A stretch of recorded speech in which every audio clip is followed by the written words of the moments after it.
Which one is the Mission Impossible with Henry Cavill? What's the title for that one? Fallout. Fallout. Well, that's funny because I'm doing a lot of Fallout stuff right now. You really are. But It's one of your favorite franchises? it may be my favorite. And like the old shit is always going to be a little bit better than the new shit. I think that's with anybody who's like an old head with anything. But I mean, the TV show, we got stuff to look forward to. But all of that aside, Mission Impossible Fallout. Yeah. You and I were watching that because you were watching through the Mission Impossibles. I've seen none of them, but that's the one with Henry Cavill with his pumpy arm reload thing. Yeah, it's pretty great. I have another pet peeve, a movie pet peeve. Okay. It is in that film that Tom Cruise is jetting around on a motorcycle, trying to get away from, I believe, the French police. I think they're in France. Maybe. Yeah. And he's going around and he's going crazy. And he's like, I need a pickup. And then Simon Pegg and Ving Rhames are like, we got you. Don't worry about it. And they're going around and doing whatever. He, being Ethan, right? Or Ethan Hunt. Tom Cruise, does not know where they are. He does not have a way to know that. Right. He is not wearing sunglasses unless he has a fucking chip in his brain that is overriding his eyeballs with a HUD. He has no idea where they are. And he's clearly doing the thing where he's improvising. Like he's looking around and being what like, he does. Right. So then how the fuck when he gets to like a giant center well in this town, he looks down into it and he's like, that perfect. They're right there. He guessed like, did he guess? Yeah.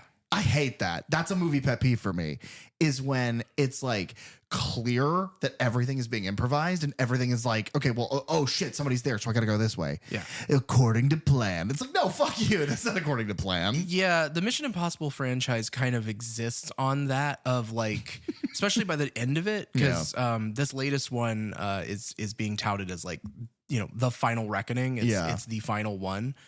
Whether or not that's true, who knows? It ends in a way that it's like, yeah, that could be the end of this. That's fine. Everybody walks away the way that they're going to, and they kind of wrap up what they needed to. Simon Pegg leaves to go be a cop in a small little town. And, yeah. He hops over some fences. Yeah. Or at least tries to. But it kind of exists in this world of like, are the things that Ethan Hunt does, is it just luck? Or is it some form of like destiny that has put him here in the right place at the right time at any given moment? Because I think you would agree. That's crazy. Yeah. Like, oh, it is. For that to be like, oh, he planned that all along. Or like, oh, they just happened to be there. It's like, fuck you. So that's a movie pet peeve for me. Yeah. That's definitely not a franchise for you to poke holes in. Yeah. Because you especially the further you get along in it. Now, it doesn't go... It goes off the rails in different ways than say like the Fast and the Furious franchise. Sure. But like I had similar thoughts like with this rewatch of this franchise of just like, man, we come from such a small, like they're doing spy stuff and breaking into a vault and he's like hanging from wires from the ceiling. And there's like pressure sensitive things and sound sensitive things that they're having to get past. And then now it's just like they're fighting AI. Or like it is the Fast and the Furious of like, well, we have to crash these cars into a building on the 30th story. It's like, why? Yeah. And then in a weird way, it also makes me think of the Mission Impossible franchise makes me think of like the Harry Potter movie franchise. Okay. Where it's like the first two are kind of similar and like they're small and they're just kind of like building the world, the universe that we're in. And then the third one, they have like a director with like a vision. Not to say that Chris Columbus didn't have a vision. I think I think that first Harry Potter movie is great. Like he does a great job of establishing what this is. Yeah. In the same way that Brian De Palma does the same thing with Mission Impossible. But then J.J. Abrams comes in for Mission Impossible 3 and he's like, what are the best elements from the first two movies? We're going to do that. And we're going to add some more interesting characters as his like team. Okay. And then we're going to build upon that.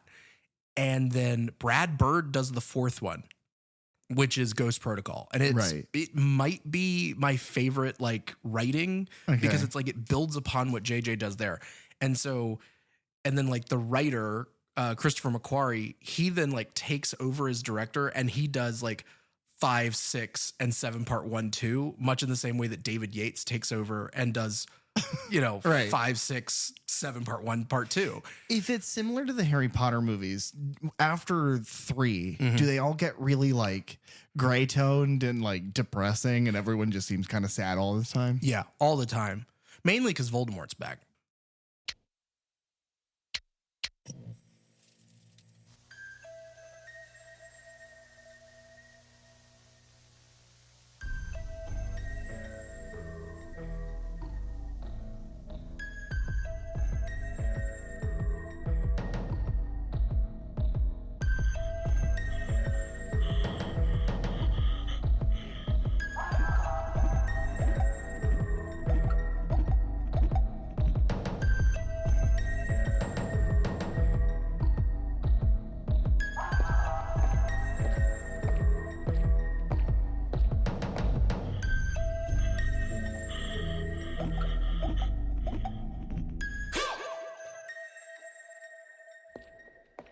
Hello, all you dancers and witches, and welcome back to the Third Channel Podcast, where we delve into the horror franchises you love from the perspectives of a lifelong horror fan. And a newbie to the genre, I'm PJ. And I'm Derek. And today, the only thing we're here to talk about is horror. Today's horror is the Dario Argento film, Suspiria. Which is funny because you and I were talking about what movie to do kind of after our stint with the Halloween franchise. Yeah, and what we're going to do after. And what we're doing after is very the same as the later Halloween movies, where it's all very kind of, click your brain off slashery stuff. Yeah. And so right in the middle, we were like, let's do a really, really artistic late 70s Italian movie. Yeah, this is a true palate cleanser. Yeah. This is far less a bridge between franchises and more of like out of left field. It's the pickle on the plate. It's you no more do you have the taste of Swiss or corned beef or whatever it is that you're eating at the deli. This is the pickle. This is, oh wow, that's much different. And the pickle in this is one of the movies that I had seen prior to this little experiment that you and I have been taking part in with the watching all of this stuff and getting prepped for this. Yeah, I had seen this because of, and we've mentioned that we're fans of this show before, but Red Letter Media on YouTube has a review, or I guess review, their little series of the Amazon I don't know, remake, requel, whatever. Yeah, reimagining adaptation from 2018. Right, which they loved so much. And I was like, well, I guess I'll watch that because I'm alone. I have nothing to do. So I kicked that on, and then them kind of talking through it because I watched it and then I finished the review. And they're, throughout the review, they talk about the fact that it is, based off of this very, very good and very old movie. So then I was like, oh, fuck it. And I watched that one too. Which is funny because at the time I don't remember where it was available. I think it might have just been like it was on YouTube. I didn't remember exactly, but let's say it was on Tubi. Yeah, it was on Tubi. It's always on Tubi. Yeah. Carly was looking for was like on TikTok or whatever and got a recommendation like a clip from a movie, and she was like, okay, all right, that's interesting. I'll see where that is. And she looks up where it is, and it's listed only on Tubi. Nice. And I'm just kind of playing a game. I'm not paying attention. And then it's Tubi. And I was just like, they have a huge selection. I went into a whole pitch like the Truman Show. But these I had seen, and I much prefer this one to the later. I like the 2018 Amazon I really Prime like movie. it as well. But I love this one. It's just, this is a kind of movie that is so tight, so perfect from beginning to end, that it's like you could imagine. It's like I've always had this dream of writing something. I don't know what. I'm not a writer, but if I could, I would gladly write a book of some caliber. Like a manifesto? No, God, no. Oh, okay. No. Like a Bible, the Halloween Bible. Okay, that's better. All 18 things that are important to know, 6 of which are bullets shot by Loomis into Michael Myers. But if I could write a book, I've always, you have that daydream of like, it'd be nice to hold my printed book. And just, this is mine. It came from my brain into an editor, into a printer, published, and here it is. And it's like, that is what Suspiria feels like for Dario Argento. It's like, it is perfectly compact. It is fun and whimsical, but there's nothing that when you there's no scene that you get to in this movie. It's like, oh my God, hurry the fuck up. Yeah. It's like every scene is neat or weird or wacky or scary. And if you could just distill this into a flash drive and just carry it around and be like, I made this movie. Yeah. It's perfect. I love this one. And there's almost nothing else like it.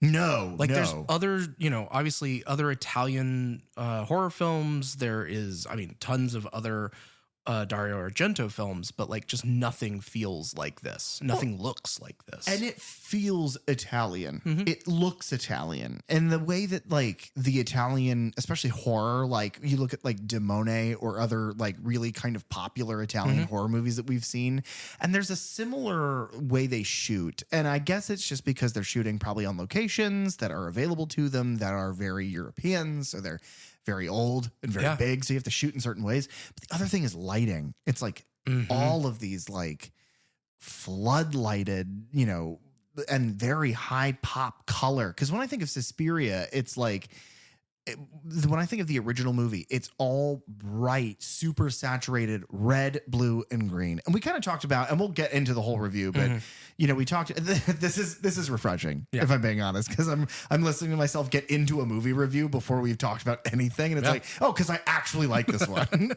I'm not making myself like it, like Resurrection, or just refusing to like. I still don't know if I don't like Revenge or Curse of Michael Myers worse. I don't know. It's a who cares? If you want to roll a chance cube, fuck you. If you want to hear our takes on those terrible movies, do it on Spotify, Apple Podcasts, anywhere that you can find podcasts. Amazon Music, anywhere really. Yeah, and to that end, you can also find us, you know, on YouTube. You can leave us comments. You can leave us reviews. Please, you know, 5 stars and all that good stuff, because I think it helps us to get out there more and be seen by other people and hopefully listened to. Here's a bit of housekeeping. So like, okay, you see a man and he's on fire on the ground about, you know, half a football field away from you. Okay. There's a man on the ground. He's screaming and he's on fire. Right. And you see that. What do you do? What do you think to do? He's on fire and he's screaming. What do you think to do? Call 911. Have you ever thought to call 911 about something? Maybe you see a man on fire and you think, I should call 911. And then you think, well, somebody probably already has. So then you don't. Now, the man on fire is a bit of an extreme example, but if you've ever been in a situation where you think I should call the fire department or TECO because my power's out, or which is for anybody not in Tampa, it's an electric company. I should do the thing required to let whomever know about the situation that they need to know about. Fuck it. Somebody else probably already has. Yeah. Every time we mention, please let us know what you think. Please comment something. Please engage with us in any way.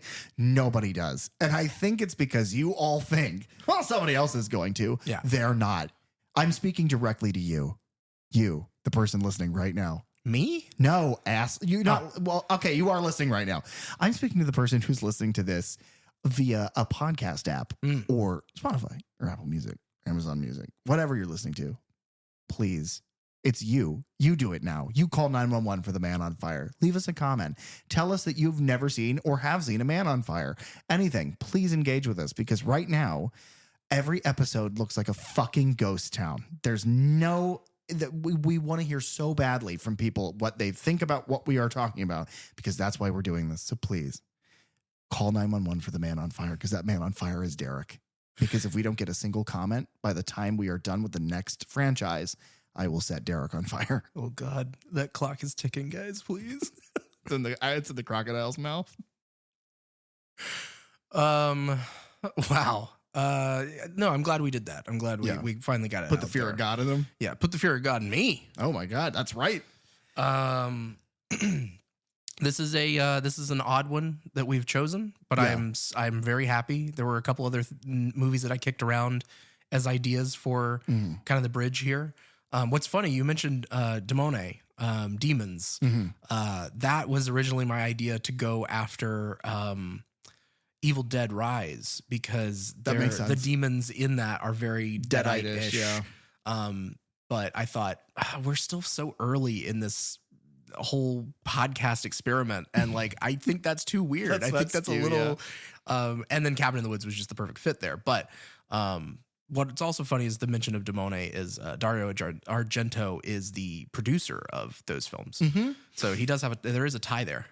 And you can kind of see maybe he has a hand in certain elements of the visuals, because there are things that are very similar, especially when they're like in the theater in Demone. It looks very Suspiria. It's very the same kind of like claustrophobic cinematography, despite being in a huge place, and very, very pop color, because, you know, it's bright green, bright red, bright blue. Everything is so saturated. And I think that's my big takeaway. I'll probably say it a couple more times to the end of wanting feedback and commentary from our audience. And also to the end of, we are in a palate cleansing episode with Suspiria from the Halloween franchise. We are now looking to tackle one of two of arguably the biggest horror franchises ever. Right. It's up there with Halloween, and I would say higher on the. It is at the echelon of Halloween's popularity in the zeitgeist. I think that Chucky and Evil Dead and Scream kind of fall a little below. The next franchise that we are looking to do is either going to be Nightmare on Elm Street or Friday the 13th. Is what we are looking to cover next. All films in those respective, without the remakes or the reboots or whatever. Yeah, but for the most part, we'd cover most everything else there. They're both, hugely influential. They both have characters that people absolutely love, and I mean that as like the slasher icon that they both create. And they both have a ton of movies to talk about. So but we'd like to hear. We're kind of given the option, guys. If you'd like to weigh in on what you'd like to see us tackle next, between those two things, we'd love to hear it. Would you rather us to put on the hockey mask or the glove next? Keep in mind, hockey is outlawed as of last year. Yeah. Which you'll understand that in many weeks. Yeah. We will probably put out a poll. In places. Yeah, most places that you can find us. We're on pretty much every social app out there. But if where you're listening right now doesn't have a poll, leave a comment right here in the Suspiria episode is what you'd like to start. Do you want to watch Freddy slash some teenagers, or do you want to watch Jason slash some teenagers? And then eventually slash each other? No, they kiss. Oh my God. Suspiria's letterboxd entry is weird. Okay. Because it's an average rating of 3.9 stars. By the way, Walker Watch, he gave it 3 stars, which is middle of the road for somebody who gave Curse of Michael Myers 5 stars. Here's the summary. Do you know anything about witches? An American newcomer to a prestigious German ballet academy comes to realize that the school is a front for something sinister amid a series of grisly murders. And that is I like that it's a front. It's we used to do, long time ago, I used to perform Rocky Horror. I hosted that show with a cast that performed in this little kind of hole in the wall, single cell theater in a strip mall. And in the parking lot of the strip mall was a mattress firm. Right. And nobody ever went in there. And it was like, that's a front. That's what I think of when I think front. I don't think fucking murder witch coven. What's funny is that there was a Halloween Horror Nights house 3-4 years ago now. That was kind of similar in that of it was witches who had a speakeasy bar. Spirits of the Coven. Yeah. So it kind of makes me think of that as well. Yeah. Tony Soprano was a witch. What? At the end. That's why he just disappears. Yeah. At the end, when it cuts to black, he turns into a crow or something. He fucks off. Wow. Yeah. I've never seen that show. Me either. Suspiria was released February 1st of 1977, which means just a few short months before Star Wars. Oh my God. Is this the first Star Wars movie? Yeah. That's awesome. Directed by Dario Argento. It's written by Dario Argento and Daria Nicolodi. Let me just put this out there right now. You know how bad my pronunciation, especially with people's names, is. Yeah, it's going to be real bad. This one's probably going to be real bad. I'm going to try, though. The producer is Claudio Argento, who I believe is the younger brother of Dario. Okay. The cinematographer is Luciano Tovoli. He worked on The Passenger, which is a 75 thriller with Jack Nicholson. In 92, the erotic thriller Single White Female. In 02, the thriller with Sandra Bullock, Murder by Numbers. And then he also reteamed with Argento on Tenebrae in 82 and Dracula 3D in 2012. Tenebrae is, I don't know if it's pronounced that way or if it's pronounced Tenebra, because depending on the US or the Italian release, it's spelled differently. And it's Tenebra. Yeah, it's probably that. I'm going to end being alive now. Edited by Franco Fraticelli, who worked on Bird with the Crystal Plumage in 70, Cat O' Nine Tails in 71, Deep Red, Inferno, Tenebrae, Phenomena, Opera. Those are all Dario Argento films. They sound like all of those titles scream that. Yeah. Mm-hmm. And then he was the supervising editor on Demone, which is a Lamberto Bava film, who is the son of Mario Bava. That came out in 85. And then Franco was also the editor on Demone 2, Demons 2, which were both produced by Dario Argento. The budget and box office for this movie was kind of difficult to find. They're not just like typically, I just go to like Wikipedia and it's just like, yeah, whatever number they've got scribbled down there. Yeah. This one doesn't have those clear figures. So I had to do a little bit of digging, but the budget for this movie estimated. We have nothing to go on, so there's no real reason for you to guess. But $4 million for the budget. And then the box office, apparently, like at its time, it was not a hit by any stretch, because the original worldwide box office gross was $47,000. Oh my God. And then what I don't understand is that then later in North American rentals, it made $1.8 million. So I guess that's like American rentals being them renting to then show the film here. Okay. Like theater rentals. So not like, Blockbuster. Right. So I was going to say people just kept it. Exactly. Yeah. Late fees. Dario Argento, our director, he did films like The Bird with the Crystal Plumage in 1970, The Cat O' Nine Tails in 71, Four Flies on Gray Velvet in 71. Something about Italian films that I absolutely love are their like long drawn out titles. It's either a long drawn out title or it's a word. Yeah. Tenebra. Because then Opera. the rest of these are Deep Red from 1975, Inferno from 1980, Tenebrae in 82, Phenomena in 85, which stars Donald Pleasance. Okay, fuck whatever you guys were going to vote for. That's what we're talking about next. And then Opera in 87, Mothers of Tears in 07, which is, we'll get into that a little bit here in a second, because I don't know if you know this, PJ. Famously, I don't know You're much. the one who pitched Suspiria as this, this palate cleanse. Yeah. And I hesitated for a moment because I thought it was a good idea. And I love this movie and I wanted to talk about it. But if you didn't know, Suspiria is actually part of a trilogy. Oh my God. I did not know that. It is the first film in a trilogy that Argento refers to as The Three Mothers, which is also comprised of Inferno and The Mother of Tears. And I'll go into a little bit of that later. The writer on this, Daria Nicolodi, she was in a relationship with Argento between 1974 and 1985. So they kind of had a partnership similar to Deborah Hill and John Carpenter. Yes. Yeah. And so she was an Italian film and TV actress. She also appeared in Deep Red. She has a small part in Suspiria. I believe she's at the beginning in the airport. And she is in the 1977 Mario Bava film Shock. She appears in Inferno, Tenebrae, whatever, Phenomena, Opera, Mother of Tears. And then she gets writing credits on Suspiria, Inferno, and Paganini Horror, which is an 89 Luigi Cosi film, and The Black Cat. She did uncredited writing work from 89. All of this sounds completely made up. Yeah. That's what I love about Italian, like especially like 60s, 70s Italian horror movies. None of this sounds real.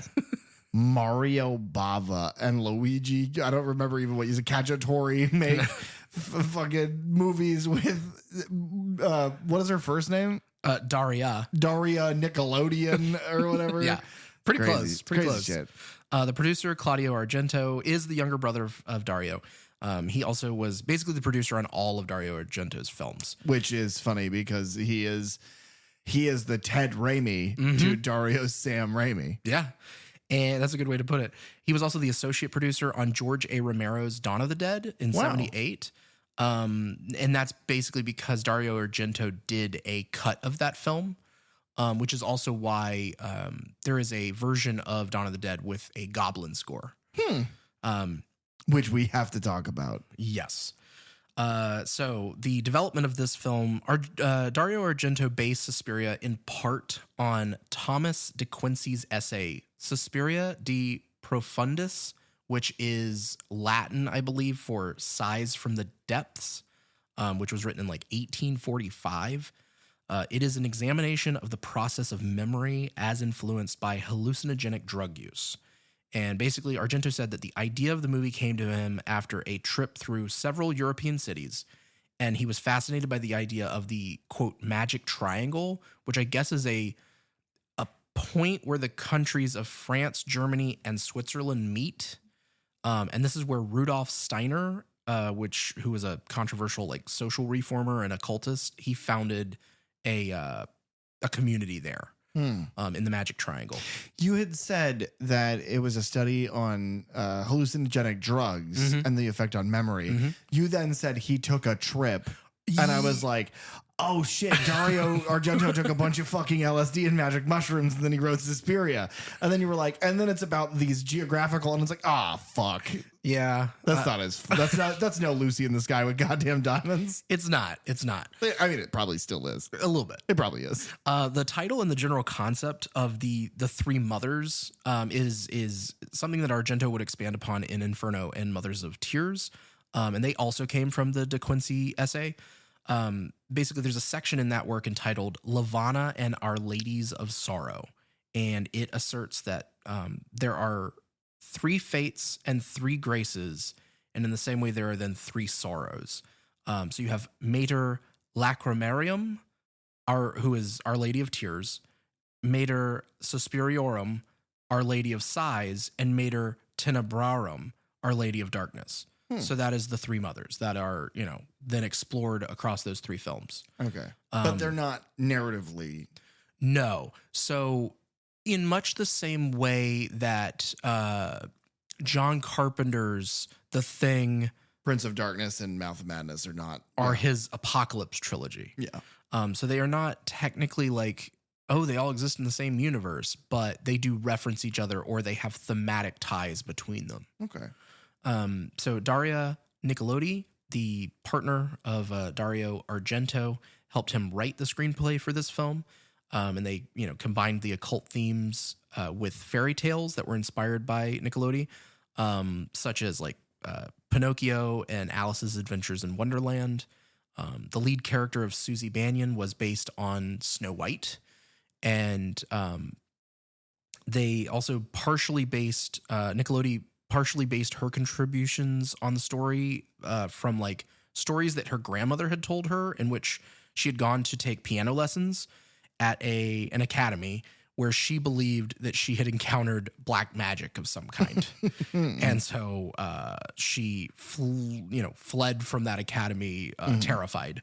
And that story, I guess she had told to Argento, and then Argento later said that none of that, I don't think any of that actually happened. And then the finale was also inspired by a dream that Nicolodi had where she encountered an invisible witch, and there was like a panther in the room with her that then exploded. I guess that kind of explains like the cat eyes in the beginning. And it explains in the end, you see you have the invisible witch, right. But then you also there's a panther statue in the room that explodes. That's the first thing it explodes. Okay. So that's where that comes from. God, this movie sounds fucking like. I promise, guys, if you order, because we couldn't find it streaming anywhere, so we had to order it. Yeah, I bought the Synapse Films 4K edition. Yeah, which was released a few years back. And if you're in the area, you can always check Viper Video to see if they have it. And then Bug had his recommendation. Diabolic DVD. Yeah, there you go. Yeah. And you can check all those places. But I promise if you watch this movie, you will find that we are not making this up on the spot, because I get that when we talk about this movie, it will sound like we are like vamping, like we didn't have a movie for some reason for this episode, so we're just making it up. Yeah, it does feel a bit like that. I mean, just the general the synopsis that you read of like, there's a dance academy and then it's a front for witches, and it's like, well, that's bizarre, but all right. Moreover, I do believe that we should do that. We should start a dance academy? No. we should be witches. No, we should do an episode on a movie that's not real. Yeah, we just riff. Just practice our improv skills. Yeah. I can't wait to hear that. We'll start a troupe. Argento chose the American actress Jessica Harper for the lead role of Susie based on her performance in Brian De Palma's Phantom of the Paradise in 1974. She was cast and then immediately went to watch Argento's Four Flies on Grey Velvet to better understand like his style. And she actually turned down a role in Woody Allen's Annie Hall to appear in this movie. Huh. No. Because like in hindsight, it's like, well, Woody Allen's a sex creep. Right. So, and I think like, Annie Hall goes on to win the like Best Picture Oscar that year. So it's like in hindsight for me personally, I'm like, well, you made the right call. Yeah. Because Suspiria is great and Woody Allen's a creep. But then it's like, no, you probably would have done better with Annie Hall. But she went with this, and I'm glad she did. I'm glad she did. I like her performance in this a lot. The majority of Suspiria was shot at Di Paoli Studios in Rome, where the key exterior sets, including the facade of the Academy, were constructed. The like red with like the gold and black. Everything's gorgeous. Gorgeous.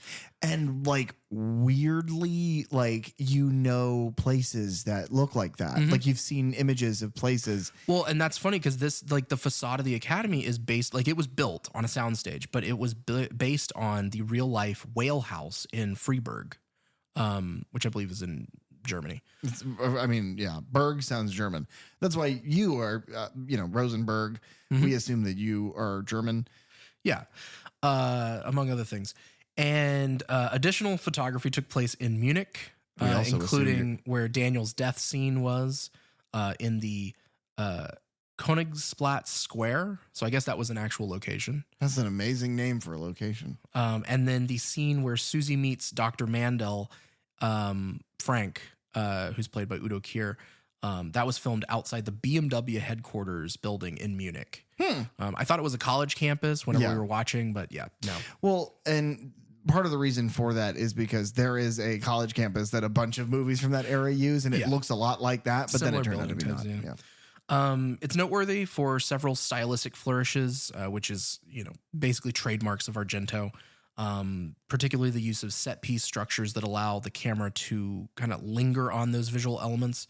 The cinematographer Luciano Tovoli was hired by Argento to shoot the film based on color film tests that he had completed. And so Argento was inspired by Disney's Snow White from 1937 because they were trying to do this, like, take a fairy tale and then put the occult in it. And so you can really see like Susie's performance is very much based on Snow White, like I said before, and you see it in a lot of her like hand movements and like whenever she gets scared and she kind of like puts her hands on the walls and things like that. It very much is like Snow White running through the like haunted forest. Okay. In the Disney film. The production design, the cinematography, they emphasize the vivid primary colors, particularly red. Which deliberately, like everything is deliberate in this to create like unrealistic, nightmare, dream-like looking sets. And it's actually one of the final feature films to be processed with Technicolor prints on one of the last remaining machines in Rome at the time. That's cool. So I think it was shot on like Kodak film, and then they did the triple strip Technicolor process to actually do the colors. But that's why they pop the way that they do. Yeah. The other thing that's odd about this, for if you haven't watched Italian cinema from this era especially, is that everything is dubbed. Nearly all of the actors' dialogue in the entire film, it doesn't matter what language you're listening to it in, is dubbed, which is common in Italian filmmaking at the time. But what I hear a lot of times in these sorts of movies is like, you have Jessica Harper, who's an American actress, and then you have like Udo Kier, and you have some are going to be Italian actors and some are going to be German actors because they're shooting in Germany. And then Right. And so it's like all these different people. And a lot of times they just let them speak whatever language they are most comfortable in because they're just going to dub over it anyway. Well, yeah. And then the other thing that happens as a result of the kind of mixed national, actors and actresses is you'll have one person, like our lead actress will speak like, oh, I didn't know that was there.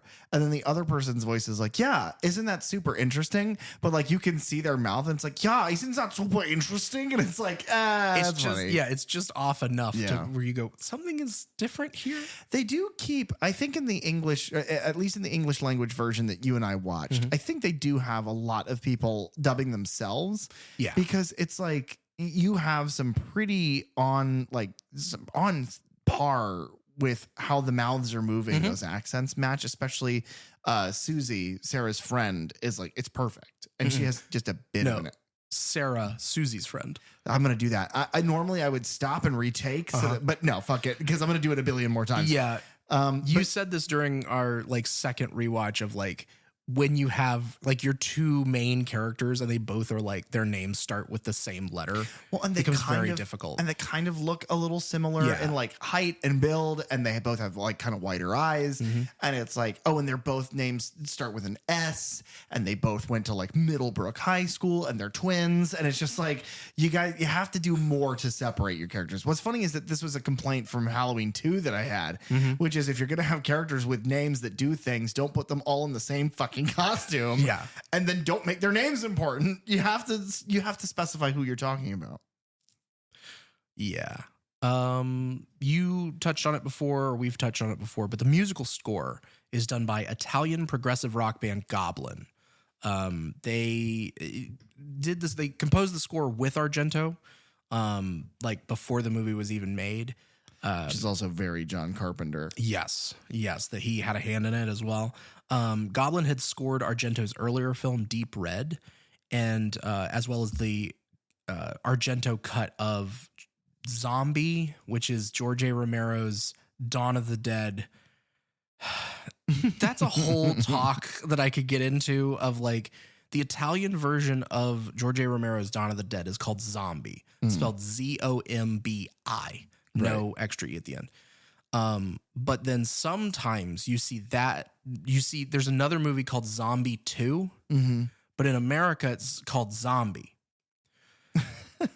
Because whenever they made Zombie 2 in Italy, right, they were using it they were basically piggybacking off of the Italian version of Dawn of the Dead, which was called Zombie. So they then called the sequel Zombie 2. But whenever they shipped Zombie 2 to the States, we didn't have a movie called Zombie. We had a movie called Dawn of the Dead. Right. So they called it Zombie in the United States.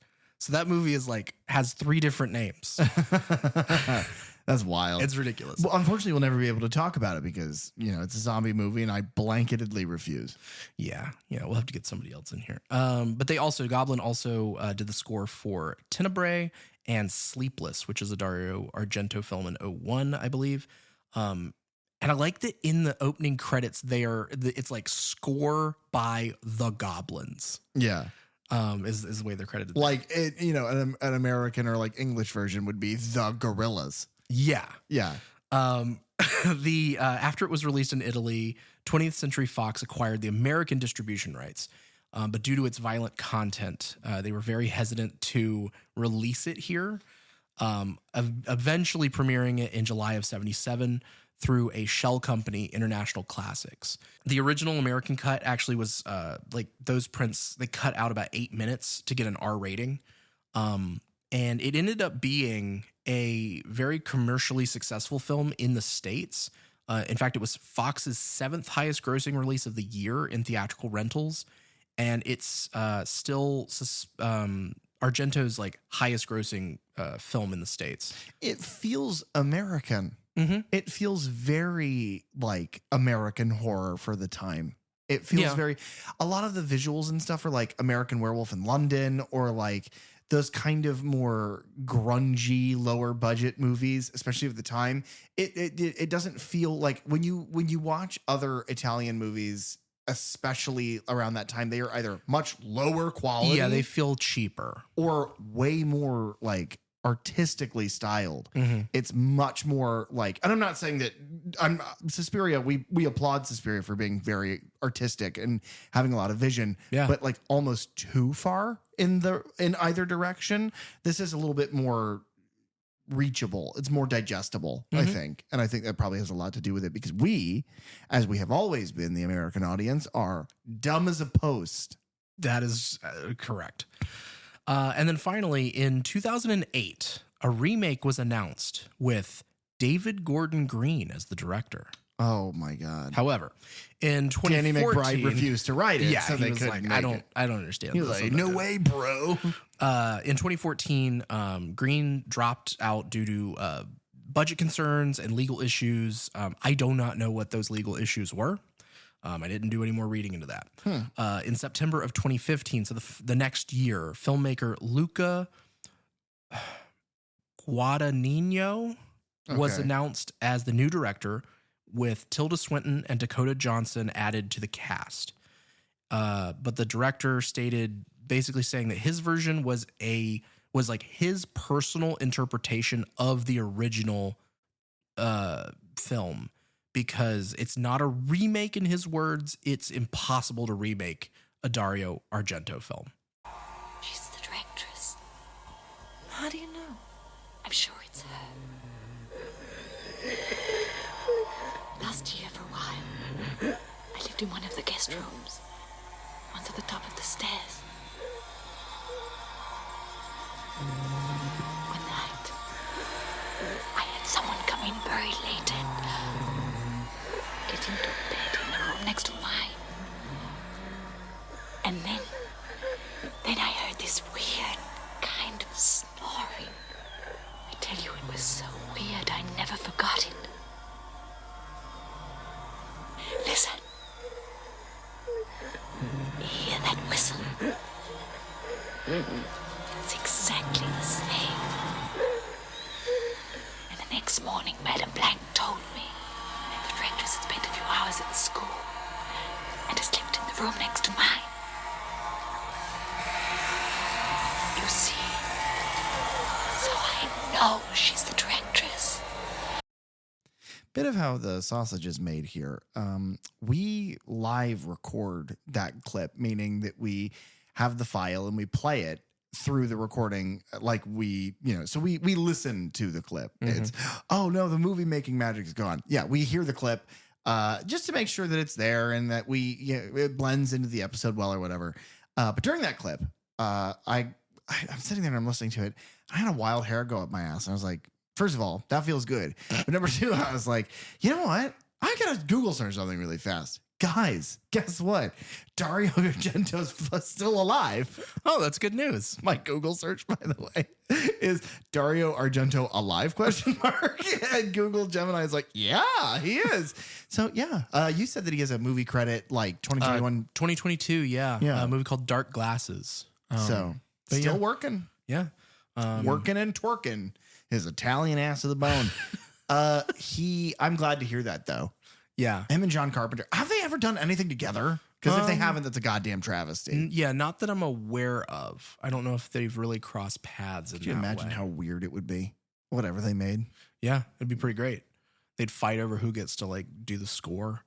It would just be John Carpenter and the Goblins. Well, and that's great because the Goblins, like recently in the last few years, have gotten back together. Oh, so they're good. actually like touring again, I believe. That's awesome. Now, would love if to only go see System of a Down would do that and like commit all the way. Yeah. This movie opens with some odd choices right off the bat. It was little things that I nitpicked, and I don't like to nitpick, but when you're watching something that you genuinely enjoy, but you want to be objective, it's like, I should come up with some stuff.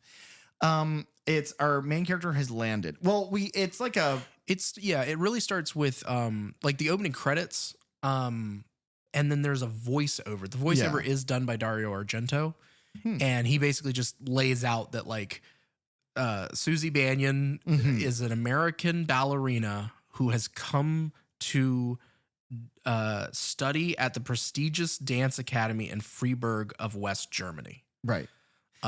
She gets to the airport and she's walking, which first of all, I don't know why we need that voiceover. I know. All of that shit is explained right Yes. now. But she gets to this airport and she's walking and it's the awesome. If we wouldn't get fucking copyright That's what flagged I'm- immediately, I would throw even like a second of the score in. Mhm. Just do yourself a favor. If you can, if you're not driving, pause, go to YouTube, look up Suspiria main theme, Goblins.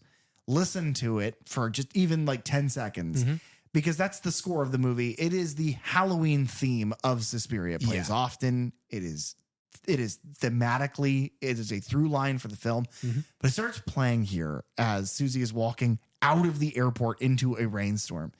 But it's the weirdest fucking thing because like the music will be playing and then it cuts to the door. Yeah. Basically, it's anytime because she's looking out and there's this woman like in this red suit that runs out the front, like the sliding glass doors of this airport. And it's when the doors open, the score begins. And as they close, it cuts off. And then we cut back to her reaction.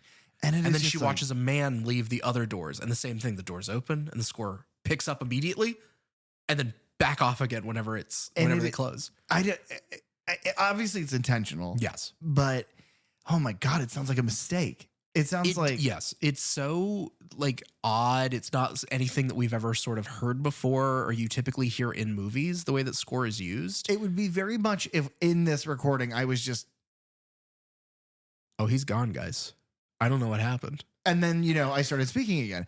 It's like, oh, that amount of space is weird. Yeah. I think it's very much to kind of draw that very clear line of she is about to step into something that is otherworldly and it is right outside of those doors where this storm is raging outside. Yeah. I'm sure you're right. I'm sure that was the idea. That is the weirdest part of like not weird in like a strange or like a cultish kind of cinematic way. I mean, like it's just a weird choice. Then we move into a movie pet peeve of mine. Okay. And we've talked about movie pet peeves of mine and yours a million times on the show. Yeah. But this one's a very niche one. It doesn't happen very often. It is usually when an American character from any walk of life goes to any European, African, whatever country and is speaking to a local and is using their language and they're going, what is it? What is it? And then either they spell it out or point to it on a map or whatever. And they go, oh, and then they say the same word. Here it's the location of where she's going, which I believe is a German word. And I believe it's Etchestrasse. Yeah. And so the German man turns around and in like clunky German is like, or like a German accent is like, where to? And she's like, Etchestrasse. And he's like, where? And she goes, Etchestrasse. And he goes, where? And then she takes a piece of paper with it written on it and puts it up against the taxi glass. And he goes, oh, Edgestrasse, and says it exactly the same way. It's like, well, then you would have known what she was saying. Yeah. I don't quite understand. It would be one thing if like she was pronouncing it wrong. Right. And then he pronounces it correctly. But I don't hear my American English ear does not hear a difference in the way that they're pronouncing it. There's no difference. You can't. Your American ear can hear sounds fine. Yeah. It's exactly the same. And it's like they do that in movies and TV all of the time. It's like, oh, well, you're not from around here. So it's like, but even if it were like mildly wrong, that would be like if somebody like from Romania comes to America, is talking to you and is like, excuse me, how do you get to like, and then they're like, Texas. It's like, oh, Texas. Yeah, it's right over there. It's like, it's close enough. But yeah, that pissed me off. It's the one moment in this movie where I was like, don't you do it. Don't you make me mad. Yeah, I was trying to figure out what that Escherstrasse is. I believe it either is like Escher Street or Escher Station. So, and the only thing that I can kind of find is, or the thought that comes to mind is like the artist MC Escher. Okay. And that whenever she arrives to the academy, a lot of the walls then have like paintings that are like MC Escher-esque in, actually, I guess technically not in the academy. When Pat goes to her friend's house in this opening scene, and she goes into the bathroom, the MC Escher like painting of the birds flying in one direction, and then like them all the same pattern over and over again creates fish that are swimming in the other direction. That pattern is painted on the wall behind her. Very cool. So it's like, and then like you get the in the headmistress's like tea room later on with the painting of the irises, there's all like the kind of MC Escher like staircases to nowhere sort of like painting on the wall. Don't know if it's intentional. Don't know if I'm drawing a weird conclusion here. But that's the only thing I can kind of find. One thing I do like about the rainstorm is it is such an easy and effective technique to both make you fearful of the situation, because we are, by nature, our animal brains are supposed to be afraid of rain and thunder and lightning, and all of that is going off. But the other thing is it makes you like almost anxious, like, oh, she's getting soaked and she's going to get sick, and like you shouldn't stay out in the rain. And so they pull up to the academy, which I love the facade. Yes. It is so like visually distinct. And it's very like, oh, well, that's Suspiria. That's the shot. Yeah. Is that bright red wall. All the doorways and windows are trimmed with that like Gold and black. Yeah. Like cobblestone street. Yeah. It's just gorgeous. And she goes up to the call box of the door and is like, "Hi, I'm Susie. I'm new here. Please let me in. It's raining." And the voice is like, Who is this?" And it's a little panicked almost. It's like, "Who is this?" "No, I don't know. You go the fuck away." Yeah. Doesn't let her in. And then she gets back in the taxi and goes back into town to stay somewhere else for the night. Yeah. So Susie Banyan is our lead. She's played by Jessica Harper.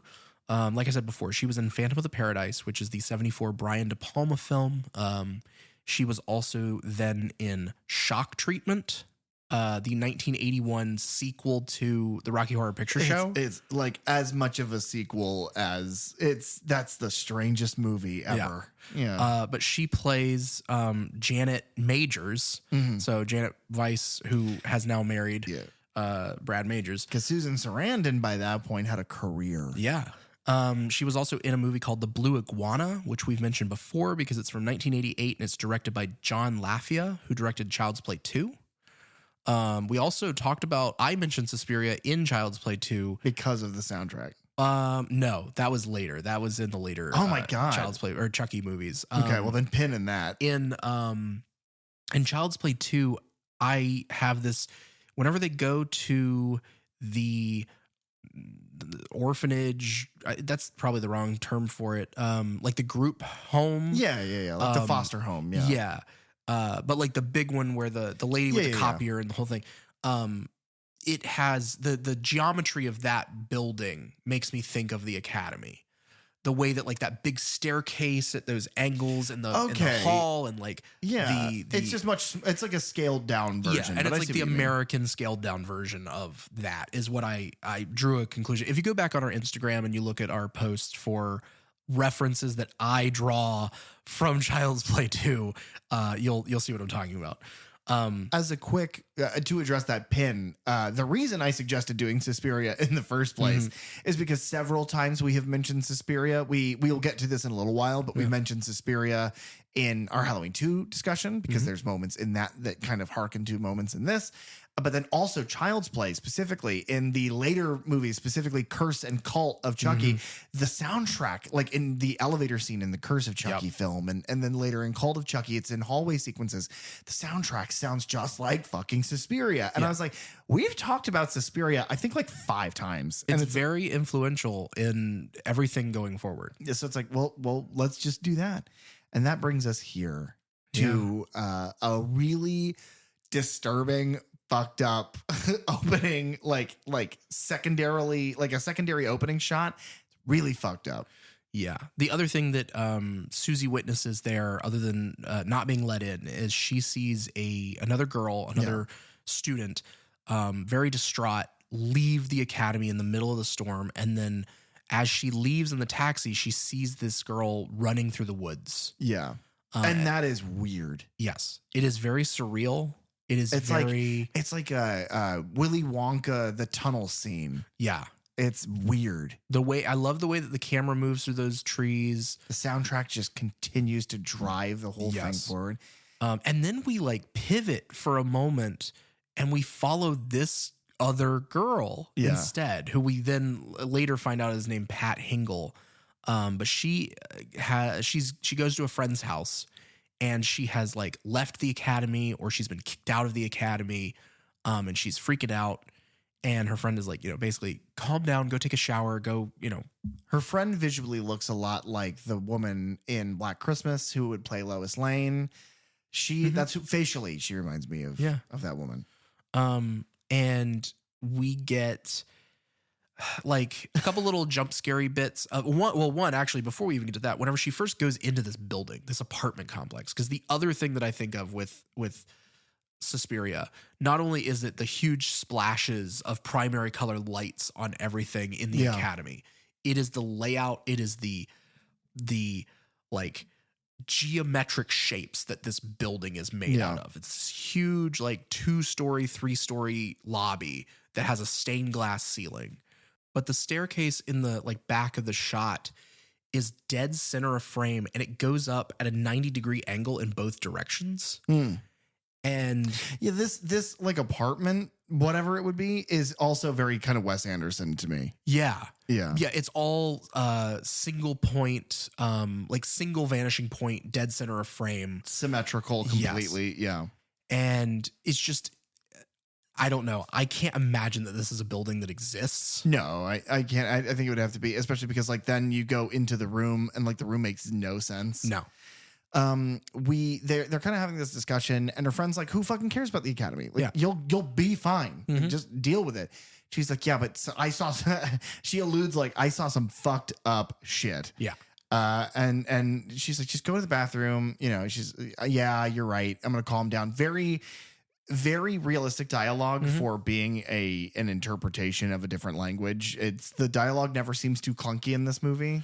No, and if it does, it just adds to the like dreamlike surreal feel of the whole thing. Yeah. Well, so very quickly, the windows in the bathroom, because they're in a bathroom, they have double like chapel windows in it. They blow open from the wind, but they blow open into the room, which is weird. And I can't imagine that. Whatever. Again, don't poke holes. Don't poke, you bastards. You bastards listening to this. Don't poke holes in this movie you probably haven't seen. And if you have, you probably love. But then the roommate comes in, or the friend comes in and is like, oh, you're fine. It's just the wind. Closes it, latches it, or whatever. And then like in sequence, the strangest things happen. She looks at the window. We get kind of a jump scare by those days' standards. A pair of bright yellow man-cat eyes, like the night man cometh, like Mac. Yeah. The yellow cat eyes can be seen out of the window. And then it's like clawed, hairy hand bursts through the window and grabs our now protagonist's head and doesn't smash it through the window immediately, but like mushes it against the window until it finally just shatters through the other pane of glass. Because and that's a really good horror tactic, by the way. I believe a really good horror thing. Jordan Peele is on the record of saying that the reason he was so good at doing comedy then horror is because comedy and horror both affect the same part of your brain. And it is comedy because she's getting like literally like she's getting her face mushed against the glass, and then it's not funny anymore because it's so hard it smashes through the pane of glass, like it cracks it, and her head is now out of the apartment building. Yeah. And then like she tries to get away. Yeah, her friend is hearing this struggle and the screams, and so she is then banging on all the doors in this. She's like running from apartment to apartment trying to get people's attention. She's going, now all she's heard is glass break, and her roommate is shouting. Right. But it's so funny because she immediately is like, there's a murderer, there's a fucking murderer. And it's like, well, are you sure? She might just be freaking the fuck out. Yeah. But then the next time we see Pat, it's kind of unclear as to where she is, but my assumption is that she has been pulled out through the window up to the roof of this building. Right. Which is weird because it's not on the top floor. No. I don't know how that would happen. Now, the other thing to point out here is that this cat man clawed handed stabbing murderer is never brought up or seen again. No. It is unclear what this is. Through the end of the movie to the end of the credits, it is unclear what caused this to happen, who did it, how. So we have to assume it has some sort of witchness to it. So it's like some sort of metaphysical, maybe an apparition or whatever. But yes, to me, it is she's pulled into like the attic of this building. And then it gets more disturbing. It's not like when Michael stabs somebody, it's either like the knife hits them off camera, or even in the darker movies where you see the knife and like the throat gets slit or whatever, it's really high quality special effects like Greg Nicotero or whatever. And in this, the stabbing is like, there's no framework to be done. It's just whatever the shot is. She is not being stabbed in a reaction shot. She is being stabbed as part of the shot that is ongoing. Yeah. So it doesn't feel extraordinary. It just feels like, no, this man is now stabbing this woman. Yeah, it looks like we're watching a murder Right. happen. And he just continues to stab her and stab her. But it's also not like rapid. It's not like ferocity. It's stab, and she reacts, and she's kind of stumbling and bleeding, and the then camera follows her, and then you never see other than his arms again. Like he just stabs her again, and it's slow and there's no rush, there's no, and that makes it so much worse. Yeah. And then eventually it's like her chest is kind of open because of how many times he has stabbed her, and her heart is beating, and he stabs her beating heart to stop it, tying cable from the roof around her throat. And then she falls under the stained glass, and her head kind of goes through the stained glass a bit. And her friend, who's been running through the entire building, has made it down to the lobby again and is now witnessing her friend's head bursting through the glass ceiling. Right. So she starts screaming like fucking like bloody murder. And then the friend's body falls through the ceiling, through the stained glass. And you see the cable disconnect from all the cable pins that's holding it to the roof until eventually it hits where it's anchored to the concrete, pulling taut and hanging this woman who has been stabbed to death. It is her corpse hanging. And her friend looks up, sees that happen, begins to scream as the pieces of the stained glass it has penetrated her leg and her chest. There's a piece of it that has bifurcated her face. And it's like 10 seconds ago, we were following a completely different person who the narrator said this movie was about. Then what are we doing here? Yeah. Why are we watching this? It is a wild open for this film. Crazy. It's a wild open for any film. Well, it's a wild open for any film, but then the rest of the film tonally is much more subdued. Yeah. You don't really get to this level of like gore or horror or fear or suspense until the very end. Yeah. It is bookended, the beginning. And that's why I think we spend so much time talking about the opening, because it's like, if you were like, well, this movie seems interesting, this is a make or break. This is make or break. You either love like, oh shit, I'm in, or you're like, no, that's too intense. Yeah. No, that's a good point. And then the other thing we should stress right off the top here is this is not a plot heavy movie at all. No, this is it is just a movie made up of moments and set pieces that move us from place to place. We kind of said the same thing with H2O, but I want to stress the difference. H2O was because they both take place in academies. They both have Michael Myers. He's in Suspiria. I missed him. Yeah, his mask is off. No, he's wearing the mask from Halloween 5. He's just got the weird bowl cut and the blind guy glasses on. Oh, okay. Yeah.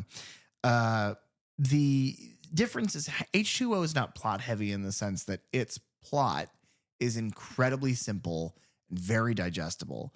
The plot in this one is not the point of the movie that you're watching. Right, it's like it isn't that it's simple. It's actually kind of involved. And it's not that it's like uninteresting or not important. It is both an interesting story and an important to the story that you're like the movie that you're watching. It's just that you don't need to even know what the story is to pull so much from this movie, because it is just visually so fulfilling. Yes. And I love this fucking movie. I'm happy we watched this one. This one was fun. The next morning, we follow a blind man with his dog who walks up to the door of the school. He kind of ties the dog off to like the railing, and then Susie arrives to the academy. Which sucks because you later find out that he is like, that blind man is the pianist for the dance academy. So he's there all day. Yeah. Which means that dog is tied in a fucking post for like Hours. Yeah, 8 hours a day. He's in the shade. He He's puts doing in a well. shift. Yeah. He's on the side of a building. Yeah, but he's in the shade. At least for part of the day. Do they name the dog at any point? Not that I'm aware of. Let's name him Suspiria Dog. I love it. In the lobby of the academy, we are introduced to Miss Tanner, who's played by Alida Valli, who was in The Paradigm Case, which is a 1947 Alfred Hitchcock film. She was in The Third Man, which is a film noir from 1949. She was in the French horror film Eyes Without a Face from 1960. And then she was in the Mario Bava film Lisa and the Devil in 1974. And she would re-team with Argento in Inferno. And then she introduces us then to Madame Blanc, who is played by Joan Bennett. This, I believe, is the final film performance of Joan Bennett. She was in Little Women, the adaptation in 1933, which also stars Katharine Hepburn. Manhunt, which is a political thriller from 1941. She was in The Woman in the Window, which is a 1944 film noir film directed by Fritz Lang. Fritz Lang is the German director who did Metropolis from 1927. Okay. So not Francis Ford Coppola. No. And then she was in Scarlet Street, which was also done by Fritz Lang. And then do you know there was a 1960s like gothic soap opera TV show called Dark Shadows. Yeah. She is in that. Weird. And in like the movie like sequel to that. Weird. Tim Burton would later do a Johnny Depp movie version. Yeah. Years and years later. Madame Blanc is she is not the headmistress of the school. No, I think that is I think she has the title of directress. I Okay. think that is like in the clip. I think it's referenced that Sarah is saying that is who the snoring belongs to mistakenly. No. So that's where I'm confused because the directress that she's referring to, spoilers, is then revealed to be Marcos, whatever her name is, who is like the top witch. Right. So the person below her, whatever her title would be, headmistress or something, is Madame Blanc. And then Miss Tanner is then one of the instructors. Okay, see, what I took think that's from the that... stair step. Gotcha. What I took from that was that Miss Blanc they believed that she was the directress, but in actuality, there is a hidden figure that sits even higher above. Gotcha. But that they would know that this invisible witch bitch exists because she's A, invisible, and B, a witch. So that's what I took from that. But I think either it's way, the way that it's worded in that scene, I think, is that they know that because they ask if she's there. And Miss Blanc tells them just like, oh no, she's away on business. She isn't here. And so then whenever she does hear the snoring, she's like, I know they're lying to me. Weird. She is here. Yeah. If only they knew what she was lying about. Witches. Yeah. And it's like they're in the middle of like an investigation. Like there are police in the academy looking for this girl who has disappeared. Yeah. Well, they're looking for the murderers of Pat Hingle. Yeah. I love this whole lobby has like the walls almost look like they're covered in like blue velvet. Yeah. And like the handrail for the stairs is like gold, and they're not snakes, but they almost look like snake forms, like kind of, Yeah, it is the architecture of somewhere that is both very old and very artistic. Yeah. And we're also introduced to Pavlo, which is a handyman of theirs who he almost acts like a lurch. like an Addams Family Lurch like butler character. The other thing that is strange about this character is that they're like, oh yeah, he doesn't talk at all. And the reason is because he's very ugly. And it's like, wait, what the fuck? It's like, and all of his teeth fell out because of gingivitis. So he got new teeth, but he still doesn't talk because he's also stupid. And it's like, what happened? Why are you doing this to this guy? Yeah. Why would you say that at all? Why would you tell that to Susie, this woman, this student who just walked in the door? Literally started today. And then why would you say it in front of Pablo? Well, you say it in front of Pablo to make Pablo sad. Wow. The name of the game is two things. You want to learn how to dance and you want to learn how to make Pablo sad.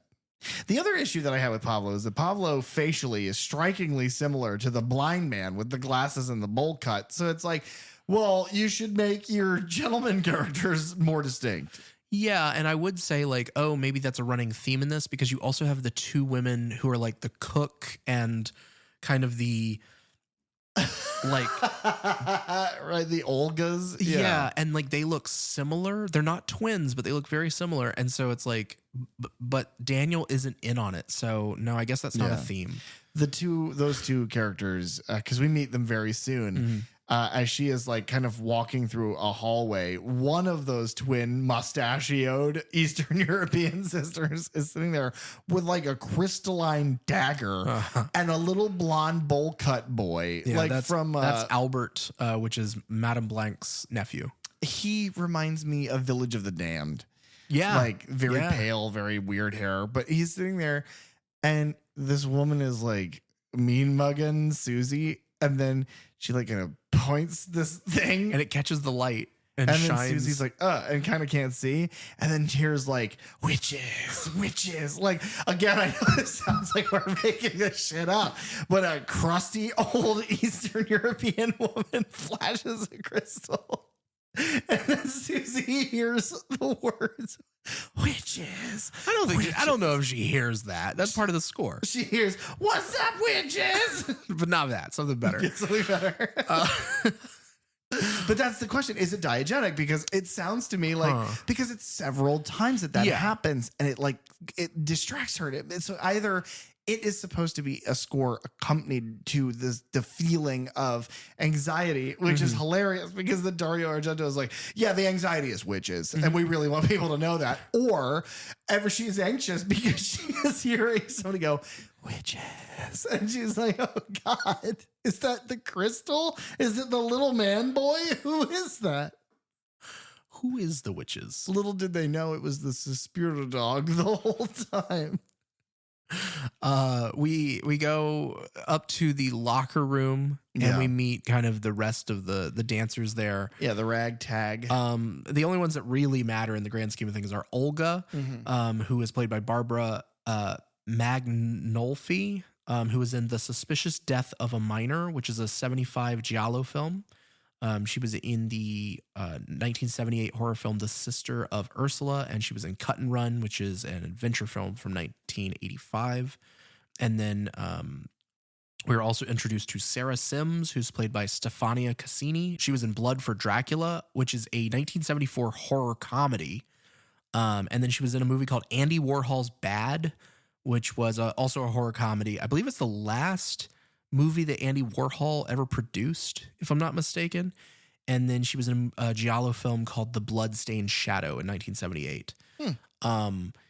It's this odd little introduction of both of these characters because they don't seem to like each other. No, and it's like, but then they seem fine. Well, and that's why it's odd, is because like they make the point to point out the fact that our two main characters, well, this main character and then her now friend Sarah, their names start with S, and Olga goes, I heard that people whose names start with S are snakes, and then she's going, and then Sarah's going and sticking her tongue out at each other, but they're like really close to each other. It's like, the fuck is this? And okay, and part of that, because especially watching it now, it's just like, that seems bizarre. That isn't how people act, especially like people who are in a college academy. Because that's the question, is how old are these girls? Right. The reason for that is that originally Dario Argento wanted this film to be set in an academy for like 10-year-old girls. Okay. And the production company was like, with the amount of violence and the things that you are doing in this movie, we will never get that made. So no, you cannot do that. And so he was like, okay, fine, we'll set it in like a college academy age then. And he changed nothing about the dialogue or how any of that was, because he was like, that will just add to the weirdness. That will add to the dreamlike, like. Yeah, and it works. Yeah. It's effective. Little did he know all you needed to do to sell your movie with the death of a bunch of weird kids was to make Anakin Skywalker the one killing them. Yeah, it's a weird bit. And then there's also like a lot of talk of like money, and like Olga is very money obsessed because there's this whole thing when Susie first gets there where the madam is like, and Tanner are like, hey, you arrived whenever you said you were going to arrive, but your room isn't ready. And you're just going to have to deal. You're going to have to stay with Olga. It's weird because they're like, well, you're going to have to go stay in this place and it's going to cost you $50 a week, but we'll take that out of your tuition for the time being. But then, so then after the locker room bit and then after the room bit where she gets like kind of nauseous because the crusty woman said witches at her with the crystal, it's like, it makes her like, she's very like kind of, oh, I don't feel very good. I don't feel very well. But then the Madame Blanc is like, hey, by the way, your room's ready, so you're good. And she's like, oh, well, no, I'm going to go ahead and go stay with Olga. And she's like, well, no, your room is ready. She's like, no, I get that. I'm going to stay. I'm going to stay with her though. And she's like, okay. And like, what, fucks off. But she seems like put off by it. She seems meaning Madame Blanc seems upset that now Susie doesn't want the room. Right. But then you have the instructor, the big toothed instructor, Miss Tanner, who seems like an actual German woman. And she walks up, she's like, wow, you're very strong willed. That's interesting to see. Once you decide something, you keep your mind made up, and like fucks off also. And it's like, because you asked, you were like, is this a test? Yeah. Was like, the whole thing like some sort of test or game that they were trying to figure out Susie, you know, how weak-willed was she? Will she just give in to whatever they're telling her? Or, you know, is she going to stand up for herself, or is she going to make these decisions? It's weird. It's weird. But then that's then actually where she gets the shine from the lady in the hallway, and then she begins feeling sick. So whenever they go into like the dance rehearsal room, she's like, yeah, I don't think I'm going to be able to dance today. I feel really woozy and like really dizzy. And then the teacher's like, pain is weakness leaving the body, and starts towel whipping her. So she's like, well, no, not really. But because I realized that I can't be audacious because the whole thing is. But it's very much like, no, you need to dance. This is your first day. You need to show us that you are capable of dancing in the ways that you have said you are capable. And then she's like, and passes out because she heard witches. And then in the most Italian way ever, she has blood, you know, coming out of her nose and out of her mouth, and it is the brightest red. Yeah, it might as well be like red acrylic paint. Yeah. That is like a staple of, I mean, one, this is a Technicolor film, so everything's bright. But it's very much a staple of like Italian horror is very, very bright red. Yeah. Giallo films especially, like just the amount of blood that like gushes out over walls or white sheets or whatever. It's like, that is their bread and butter right there. Which is funny because, you know, that reminds me of Evil Dead, because Evil Dead, all of that stuff is a little too saturated with color. Yeah. But so a doctor comes in and is like, hey, this performance is a strange one because it's obviously dubbed. It's like, that man obviously didn't like either he didn't speak English and he was being coached through the phonetics of the words, or like he barely spoke English, but it's like, it's on that borderline. Yeah. So his line delivery is fine, but it's like, it's stilted. It's a little stiff. Yeah.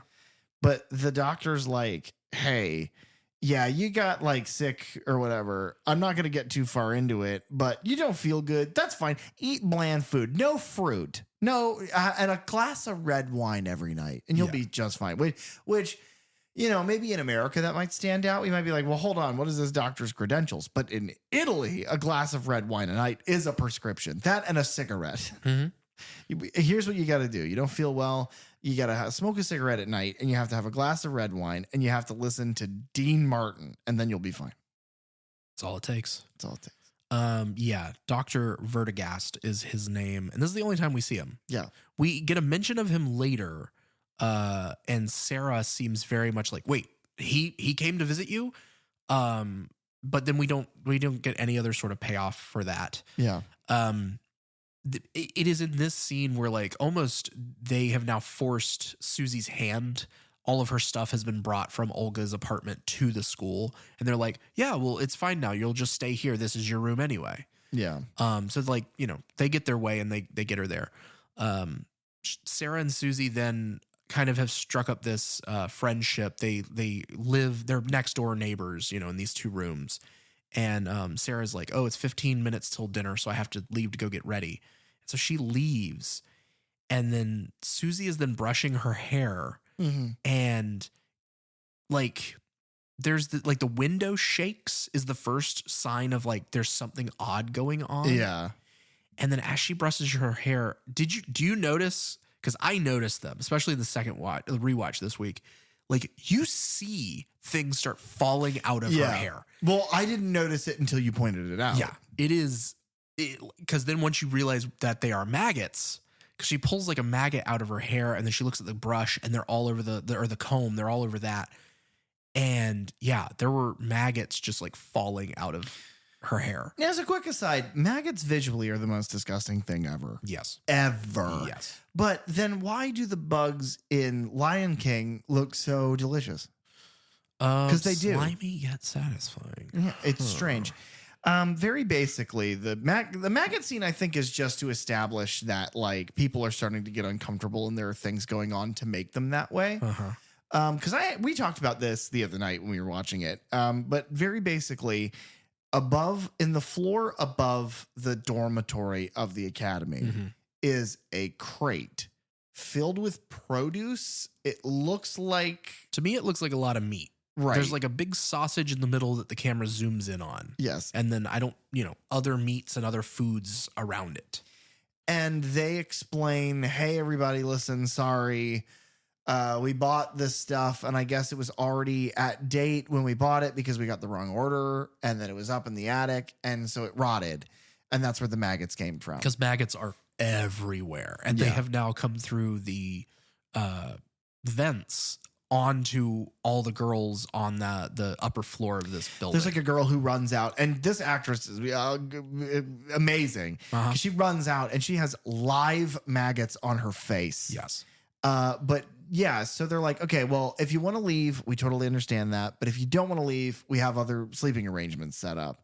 And it's like in a practice hall. Yeah. They have built the strangest fucking thing. It is like a perfect circle of chairs, like folding beds, all laid out. Some of which are up on frames and some of which are on the fucking ground. Yeah. And surrounding them are sheets hung vertically from like A-frame brackets. It's like theater. It is so strange. And I guess it's supposed to be like the teachers are on the outside of the circle and the students are on the inside, separated by the sheet. Yeah. And yes, basically that. And it almost feels like kind of cozy in a way. Yeah. But then it's also very strange as to, because I that was another question that I asked with the rewatches is like, why was the food crate up in this attic room? Mm-hmm. Whether it was rotten or not, why would they have put it up there? And then because I'm like, do we have a reason to believe or to not believe that is the story that's accurate about the food? Like, have we been given any reason to think that they would be lying about that? And we can't really think of one. No. But it's like, is that a coincidence? Did they put it up there to rot to make them all have to go into this circle? But then what did they achieve by having all of the students sleep in the same like big gym room together? You then point out that it kind of backfires in the sense that Susie is then given the information about that breathing is indicative of this person who with great power within the organization. So all of that is so weird. And that's where our clip comes from, is they're talking about the breathing that they can hear on the other side of the sheet, and that it belongs to the directress. Right. that Susie or that Sarah rather had heard that snoring before when the directress had visited and had to stay in the room beside her. Yeah. The next day they begin to practice. And then the German woman comes into the blind man playing the piano and is like, "Hey, stop it." The blind man's like, what's happening? Because he's blind and he doesn't know. He also doesn't know immediately that she's angry, but she explains that his seeing eye dog took a bite out of the arm of Albert, the nephew of Mrs. Blanc, the leader of the dance academy. Yes. Which is like, why the fuck is this happening now? So then they kick him out and it's like a screaming match. And he's like, "Shut the fuck up." And she's like, "You shut the fuck up." And they scream at each other. She like picks up his cane and his coat and like tosses it across the She room. like hits him with it. Yeah. And she's like, "Oh, shut up, blind man." And I was like, that's too far. That's not okay. Yeah. But they leave. They being he and the dog. Yeah. They leave. And then because she's like, if I see that dog within like a mile of this place, I will order it to be killed. Which I don't know if she has the power to do. Maybe she's the chief of the dog police. She's a dog detective. But they get they get the fuck out, being the blind man and the dog. And then it's like, okay, a very quick sequence of events is important to talk about because it is a kill, and it is a weird one. The blind man and the dog go to like a German beer hall, like an Oktoberfest. Yeah. There are men in a live band in lederhosen standing on tables doing a live number.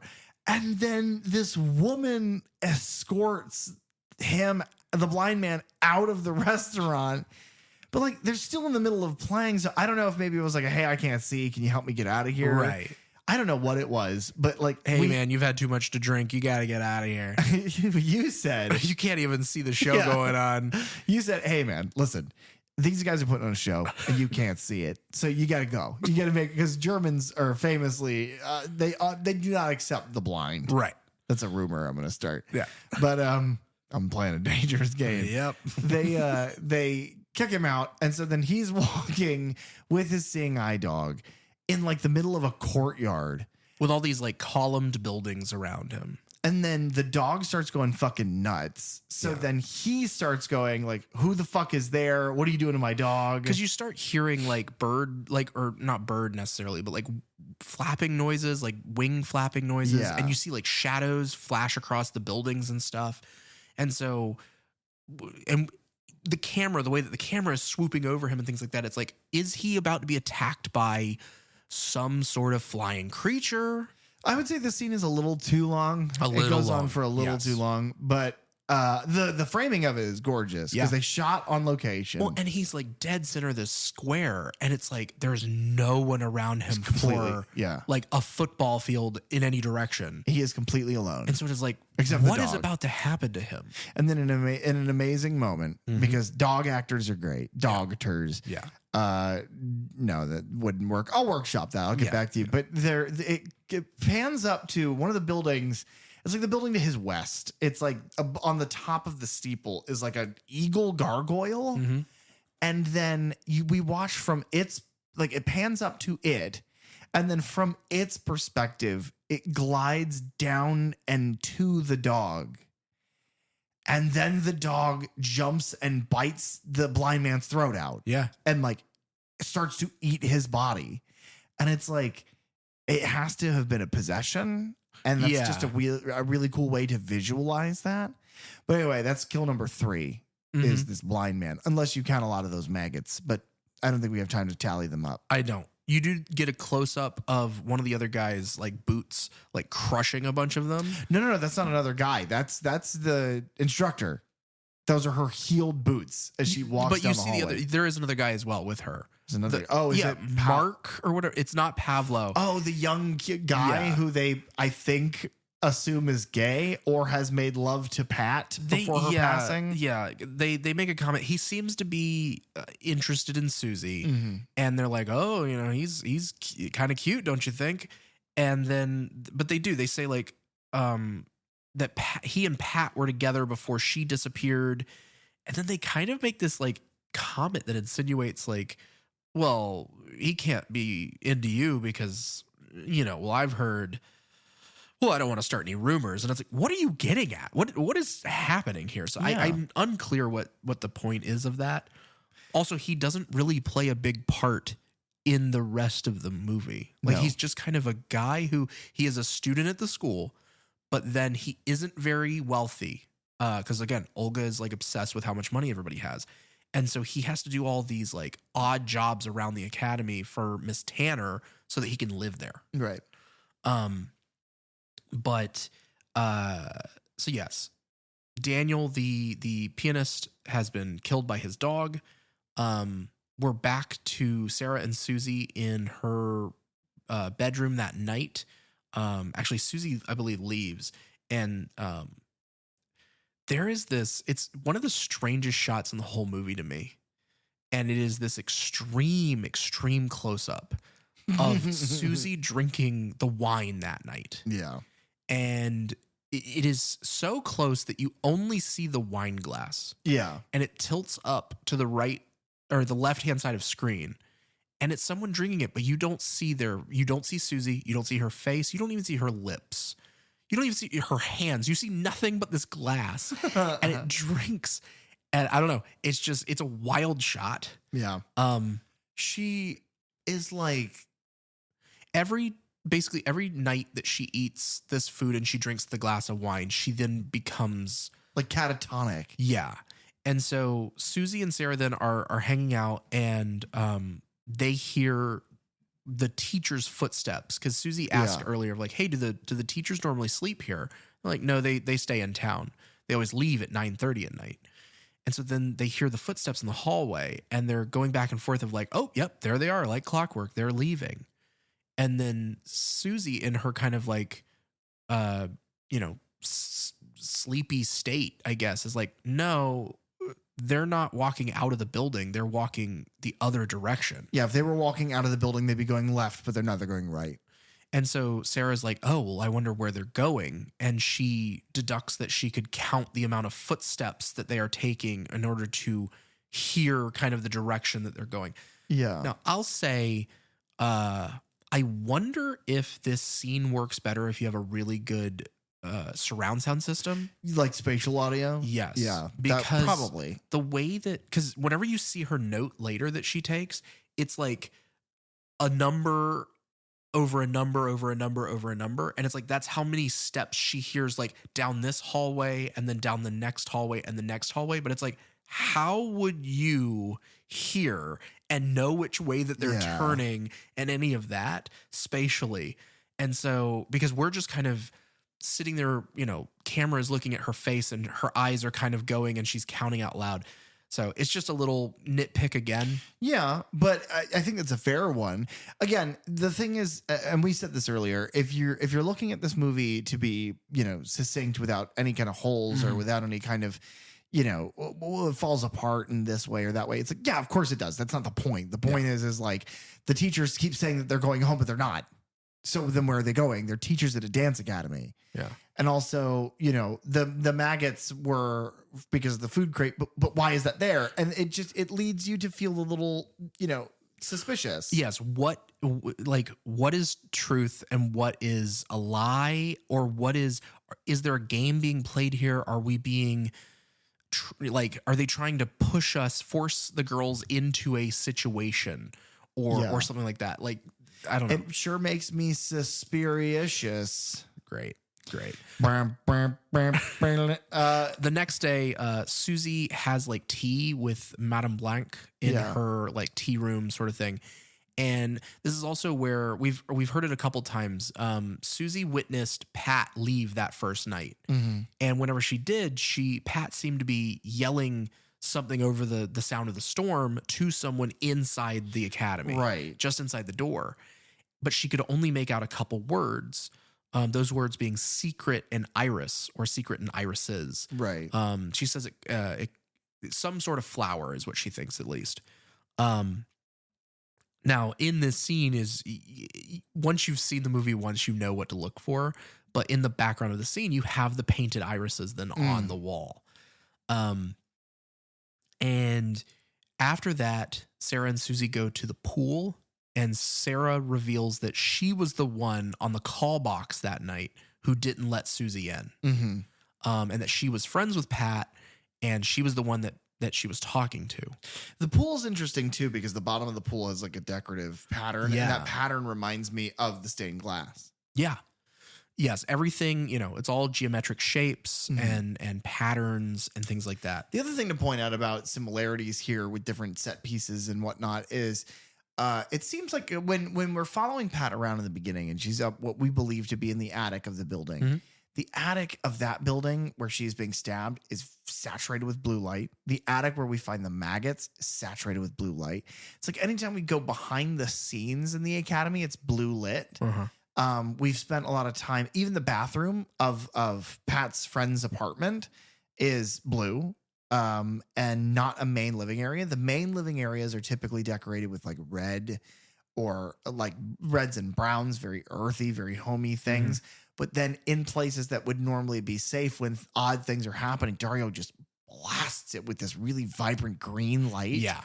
To make it like sickly, otherworldly. It always feels really alien to me. And then in places that are obviously and objectively dangerous, he just blasts it with red light. And so you almost have like a red light, green light, yellow light thing, except yellow would be blue in this instant of how am I supposed to feel during these scenes? And, he never lets up. No. And it's just between that and the score and the way he shoots these scenes, one of the scenes that they have after the pool sequence, they're kind of I think Sarah is in Susie's room. Yes, because Sarah in the pool had revealed that Pat had given her all these notes of like strange occurrences that she had found around the academy. Yeah. And so they go back to Susie's room for Sarah to get those notes, but Sarah has found that all those notes are gone besides the single note that she has of the footsteps that she counted. Yeah. And which is another reason to suspect that something odd is happening. Yes. This is also one of my absolute favorite shots in the whole movie is Sarah is sitting, like Susie has again had wine. So she's like asleep on the bed or kind of dozing. And Sarah is trying to talk to her, trying to get information, back and forth to her. And she hears a noise outside of the hallway door to Susie's room, and the light above the door comes on, like you can see it through the window. And the camera pulls back from them on the bed, and it like comes up to then reveal this extreme close-up on the light bulb hanging from the ceiling. Yeah. And it blocks the girls on the bed. And then Sarah gets up and goes to the wall and turns the lights out. And so the light bulb goes off. And then the camera like pushes back down and follows Sarah to the adjoining door to her room. Yeah. And that's when that green light comes in and just bathes the room in that. There's nothing subtle about anything that's done in this movie. Well, and I love so much because typically you have one or the other. You have a static shot from the corner of the ceiling, or from above you have something that's static because it's placed there. It's either on an arm or a rig, or it's set there intentionally. And then you have a different camera that will move around the scene. So it is amazing that he can pull off so effortlessly a camera that is both your action shot and also your wide shot. Yes. It's the same camera. You follow it around as though it's looking around the room. Yeah. I really like because at any given moment, like a camera that you think is locked off and not going to do anything weird will begins to move. All of a sudden move. Which makes you wonder what's real. What am I looking at? Yeah.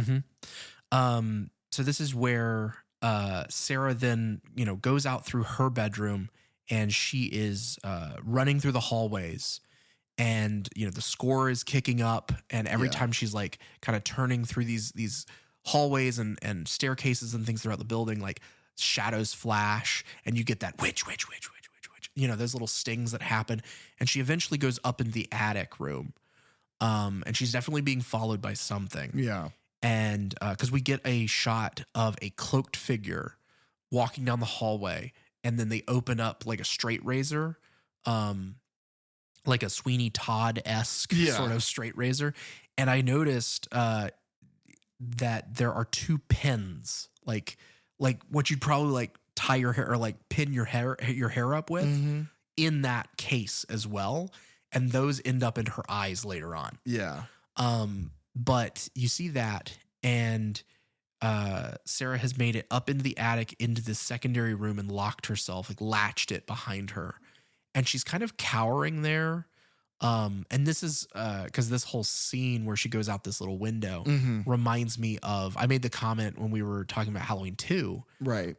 When Laurie is finally up and running around and being chased very slowly by Michael.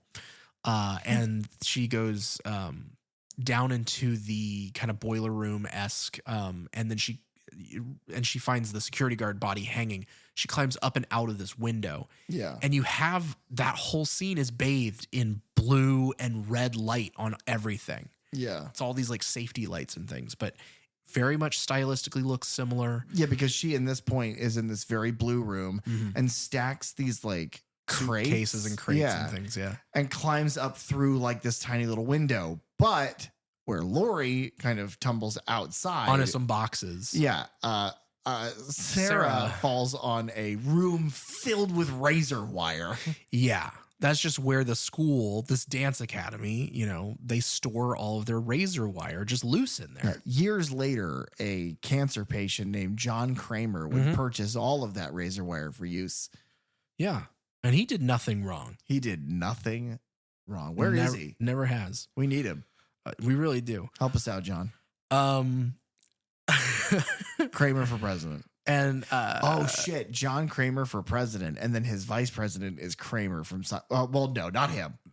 Yeah, not him. Kramer from. Kramer from Halloween 3, Season of the Witch. Kramer from Kramer versus Kramer. Yeah, we're getting to the bottom of this. We figured it out. And you get as she's struggling out of the razor wire, whoever was after her finally catches her, and she is, I mean, just screaming, like blood curdling screams. And it's a throat slash with that razor. And it had to have been like actually using like some kind of meat. Oh, because the way that you see the skin and the meat underneath separate, it's not okay. Yeah. No. So then, of course, the next day, Susie is then asking where Sarah is, and Miss Tanner is just like, oh, yeah, she left in the night. You know, oh, she was very rude about it, I guess. You know, she couldn't even, you know, if she was unhappy here, she could have told us and we would have fixed that for her. And then Susie, I don't know, I guess he must have been mentioned earlier and I just miss it every time. But Susie makes a call to one of Sarah's friends who was her like former psychologist, Dr. Frank Mandel. And then she goes and has a meeting with him. Now, Dr. Mandel is played by Udo Kier, who was in Blood of Dracula in 1974. He also is in Blade. Really? The Marvel like Blade movie. Wesley Snipes. Yeah. He's worked with Rob Zombie for Grindhouse. He was in his trailer for Werewolf Women of the SS. And then he appears in Halloween and The Lords of Salem. And then he reteams with Argento for The Mother of Tears in 2007. Huh. And so she has this conversation with Dr. Mandel.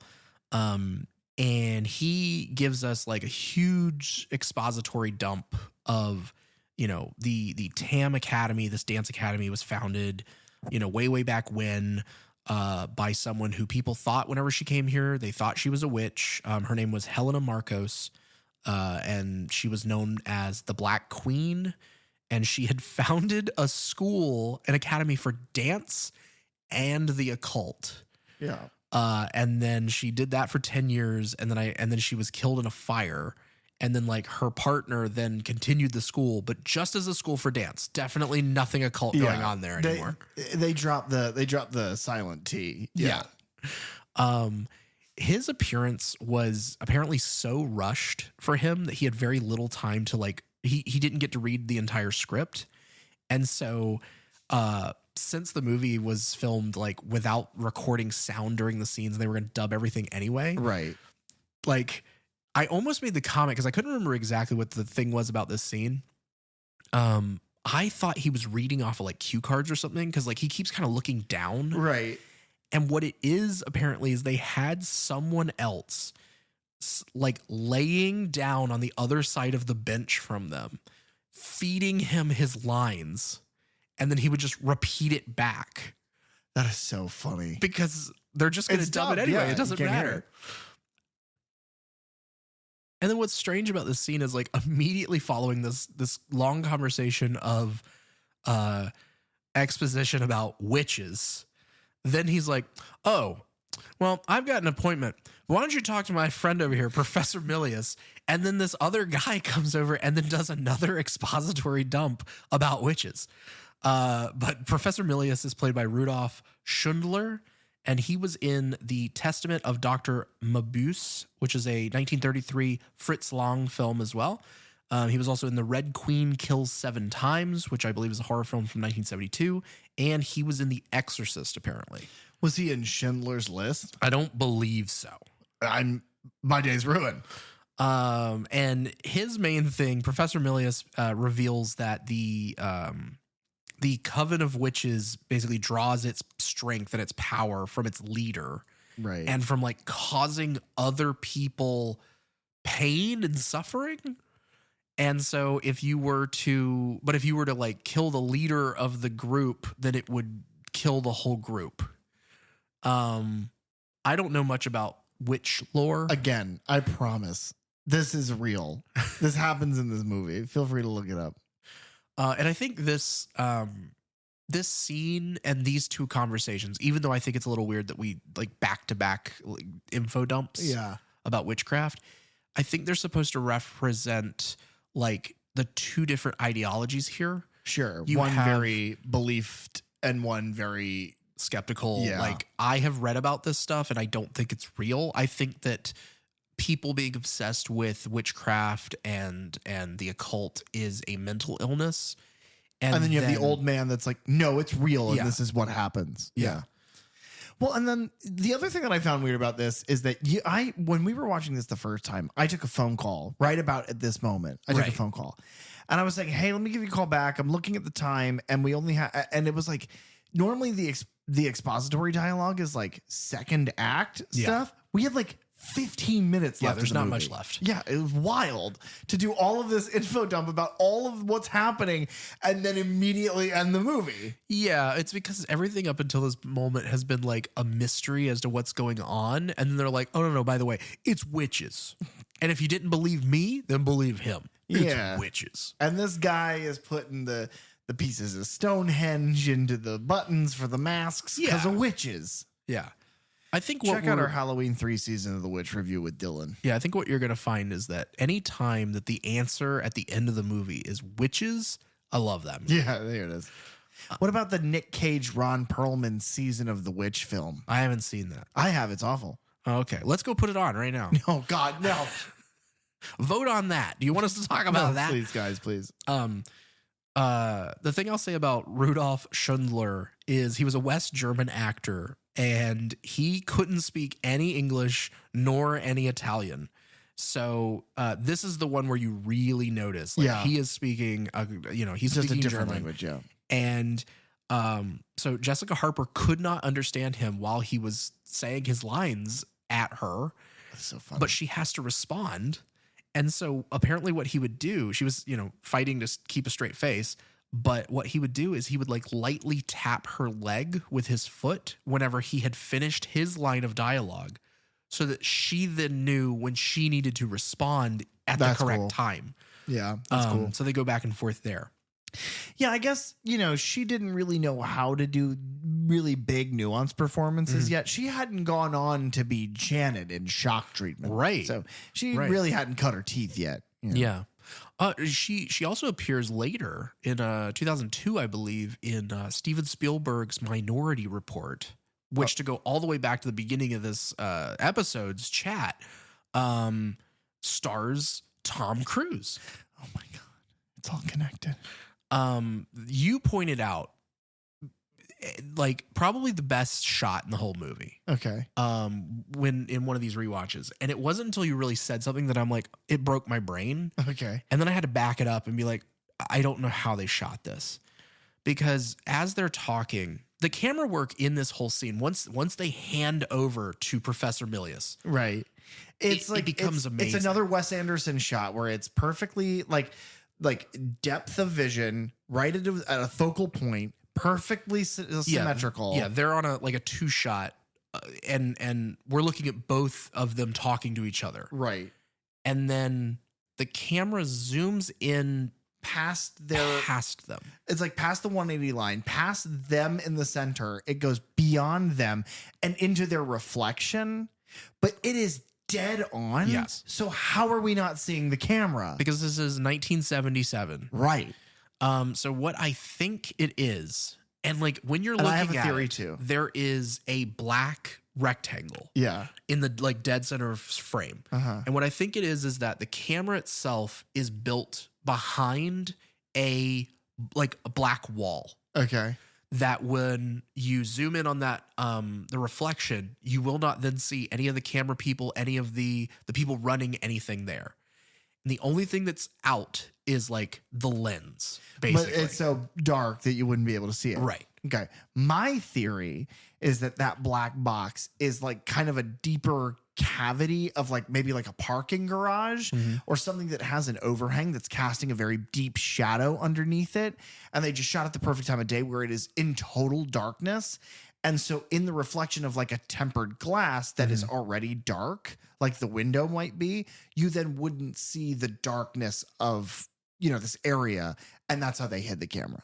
That's my thought. Yours is probably closer, but that's what I had surmised. But yeah, no, that's crazy because it and you had said like, oh, I thought maybe we were shooting from above or from below, and that's why. But it's like, yeah, no, it's straight down Main Street. You should be able to see it. It's a reflection, and you just can't. And all of that, all the camera work in this whole scene is like that. Once we hand over to Professor Milius, the way that they are framed, you get these over the shoulder shots of them talking at each other.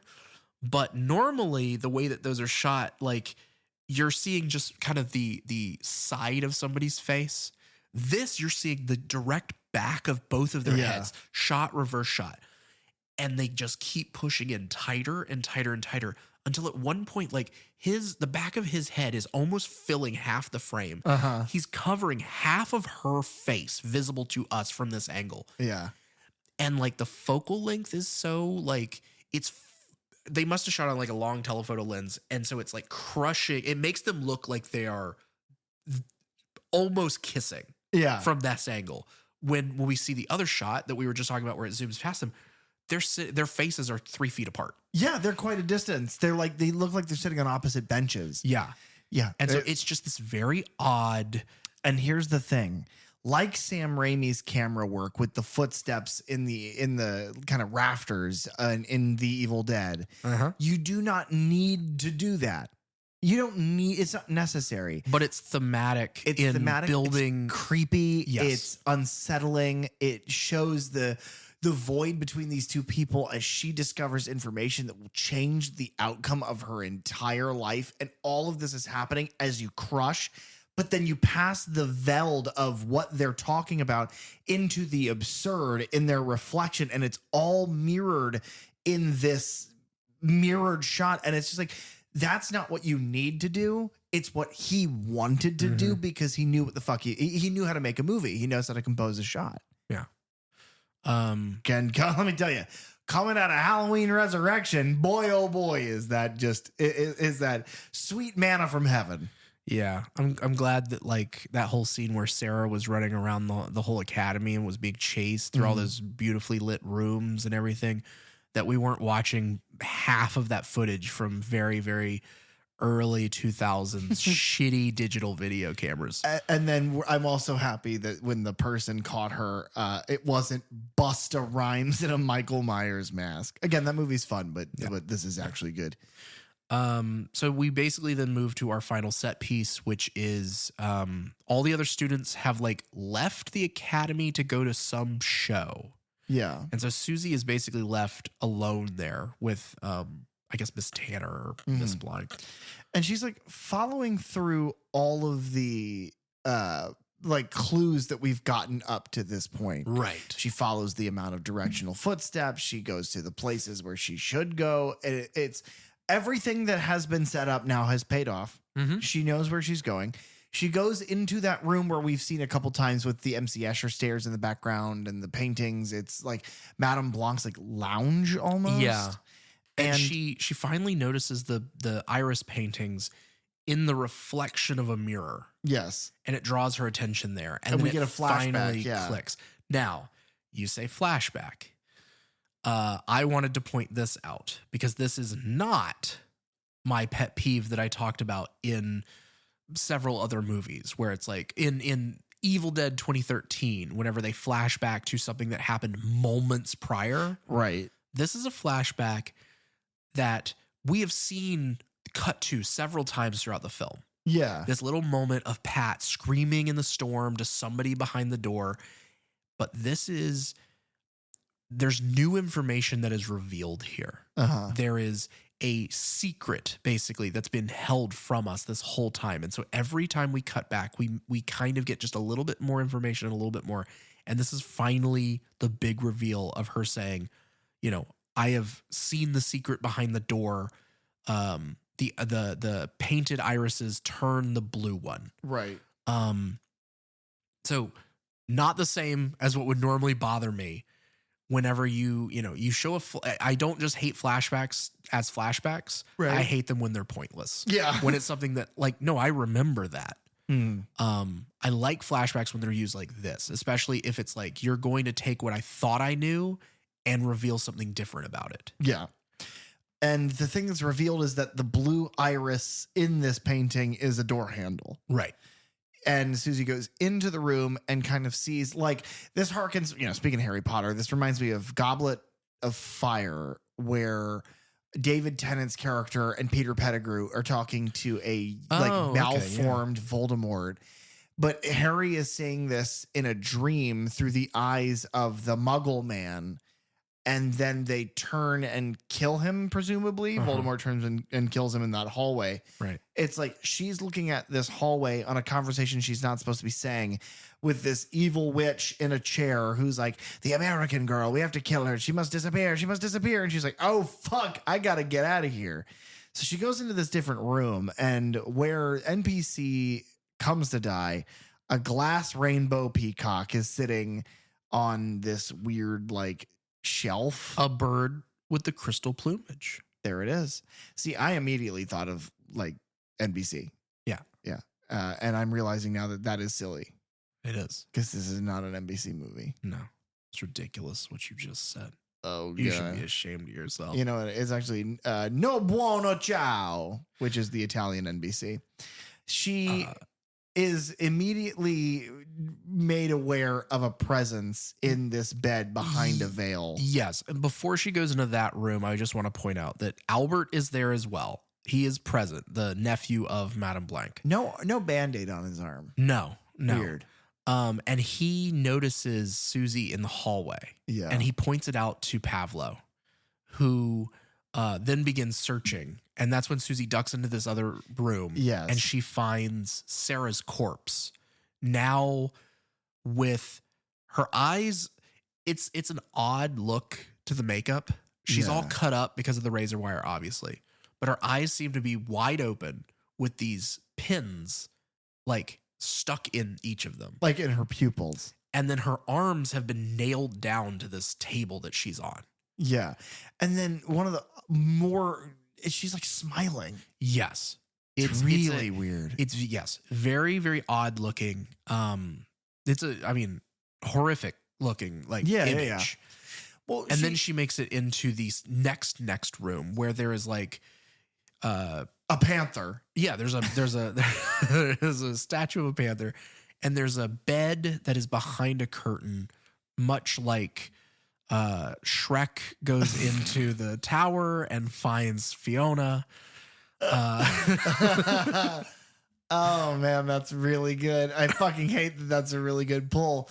This figure behind this veil like sits up and is like, I've been expecting you American girl doll, or whatever she says. And Susie's like, you killed my friend. And this is all after she's knocked this crystal plumage bird down. Yeah. And so she picks up like one of the quills, and it's a crystal dagger at that point. Right.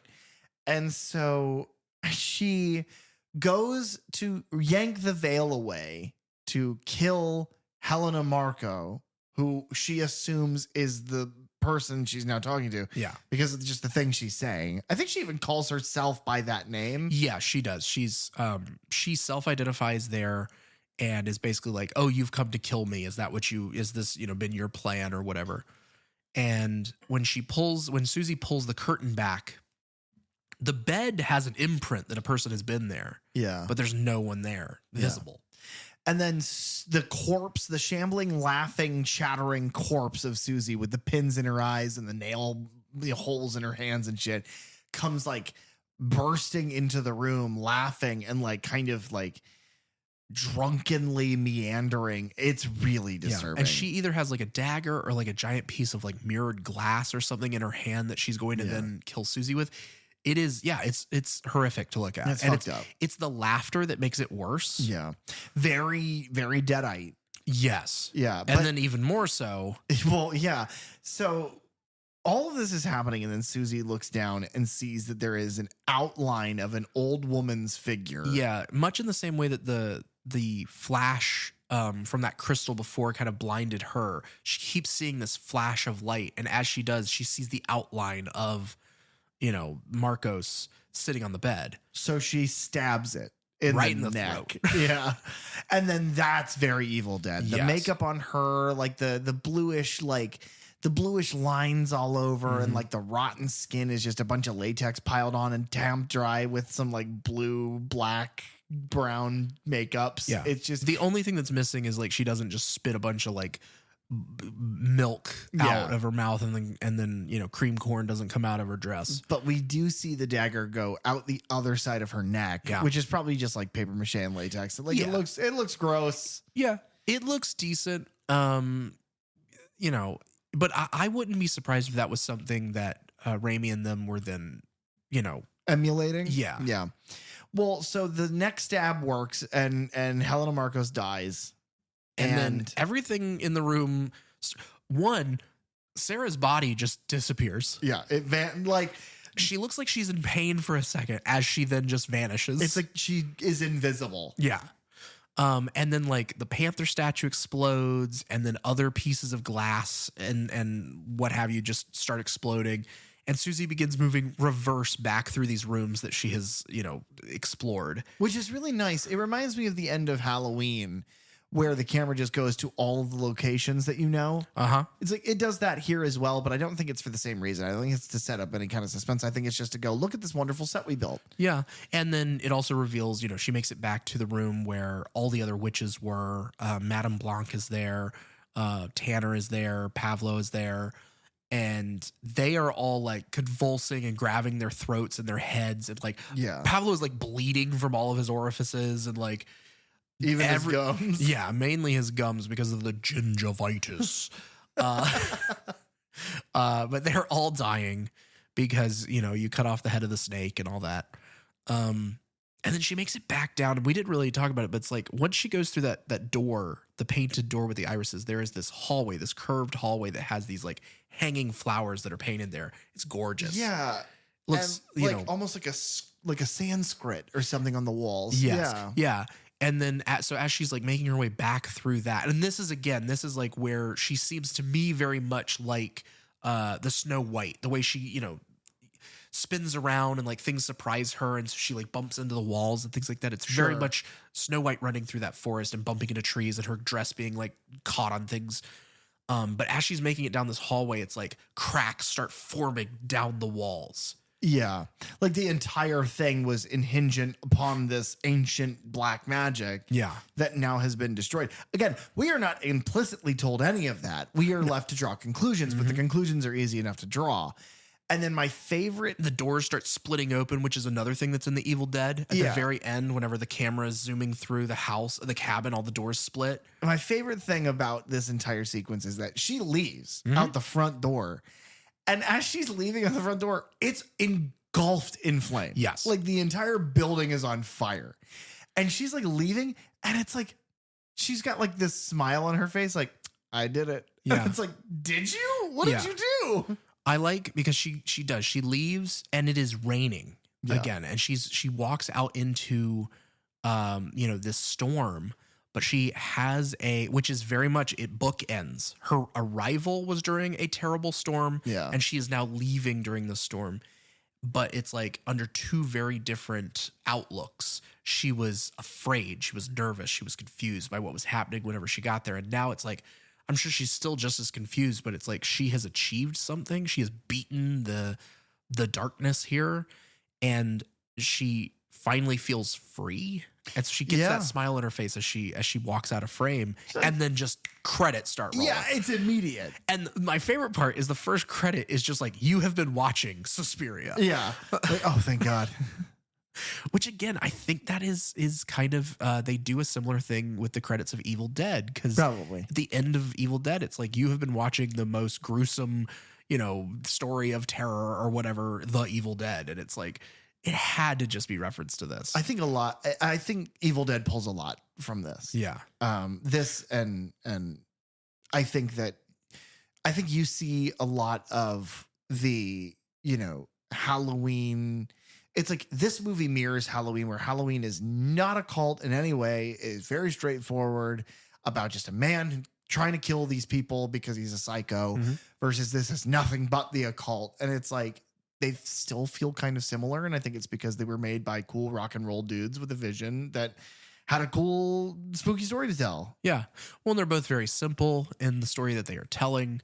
There's not like a ton of characters to keep track of, not that you really care about. Yeah. And Sarah in a way makes me think of Nancy Loomis. And that's just fine. Yeah, it is. It's fine. The obvious comparison is Laurie, and they do kind of they both have that victory at the end. Though Laurie's victory causes her a great deal of PTSD, versus fucking Susie, just like, all right, destroyed this ancient academy because of witches, and she's like, sure, man. So obviously, there's a final talking point here, and I think we can assume the answer. Do you recommend to people on the street the film by Dario Argento, Suspiria? I do. I absolutely do. Yeah, I do too. And I have for a while. And now I'm more inclined to, just because it's like in the rewatch for the academic purposes that we watch these things for now. It's like, oh, no, yeah, this is a masterclass in being overstated with total subtlety.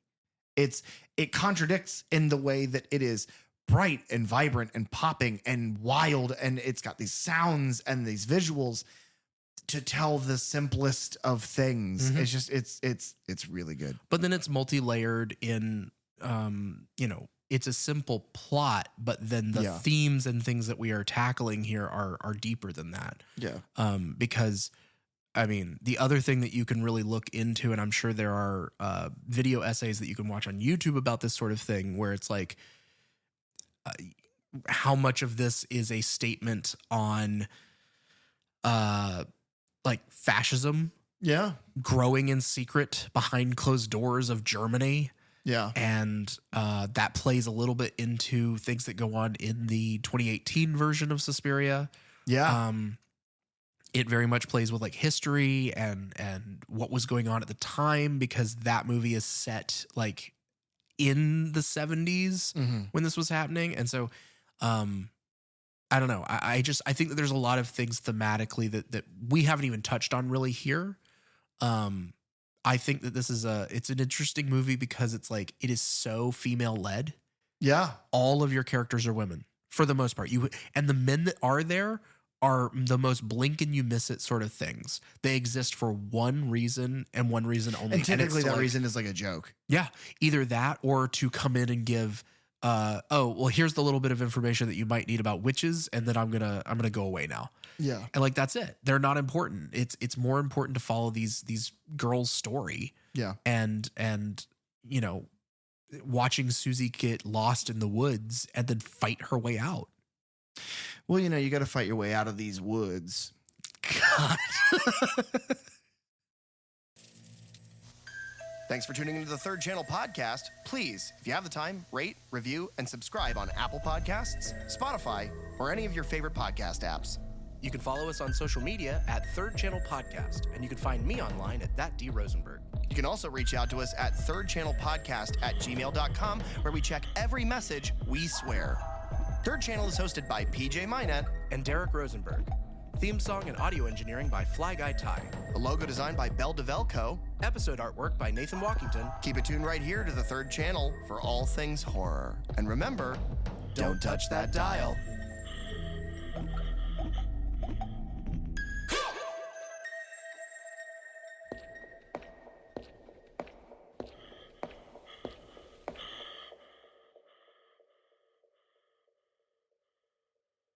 Egg salad and eggs.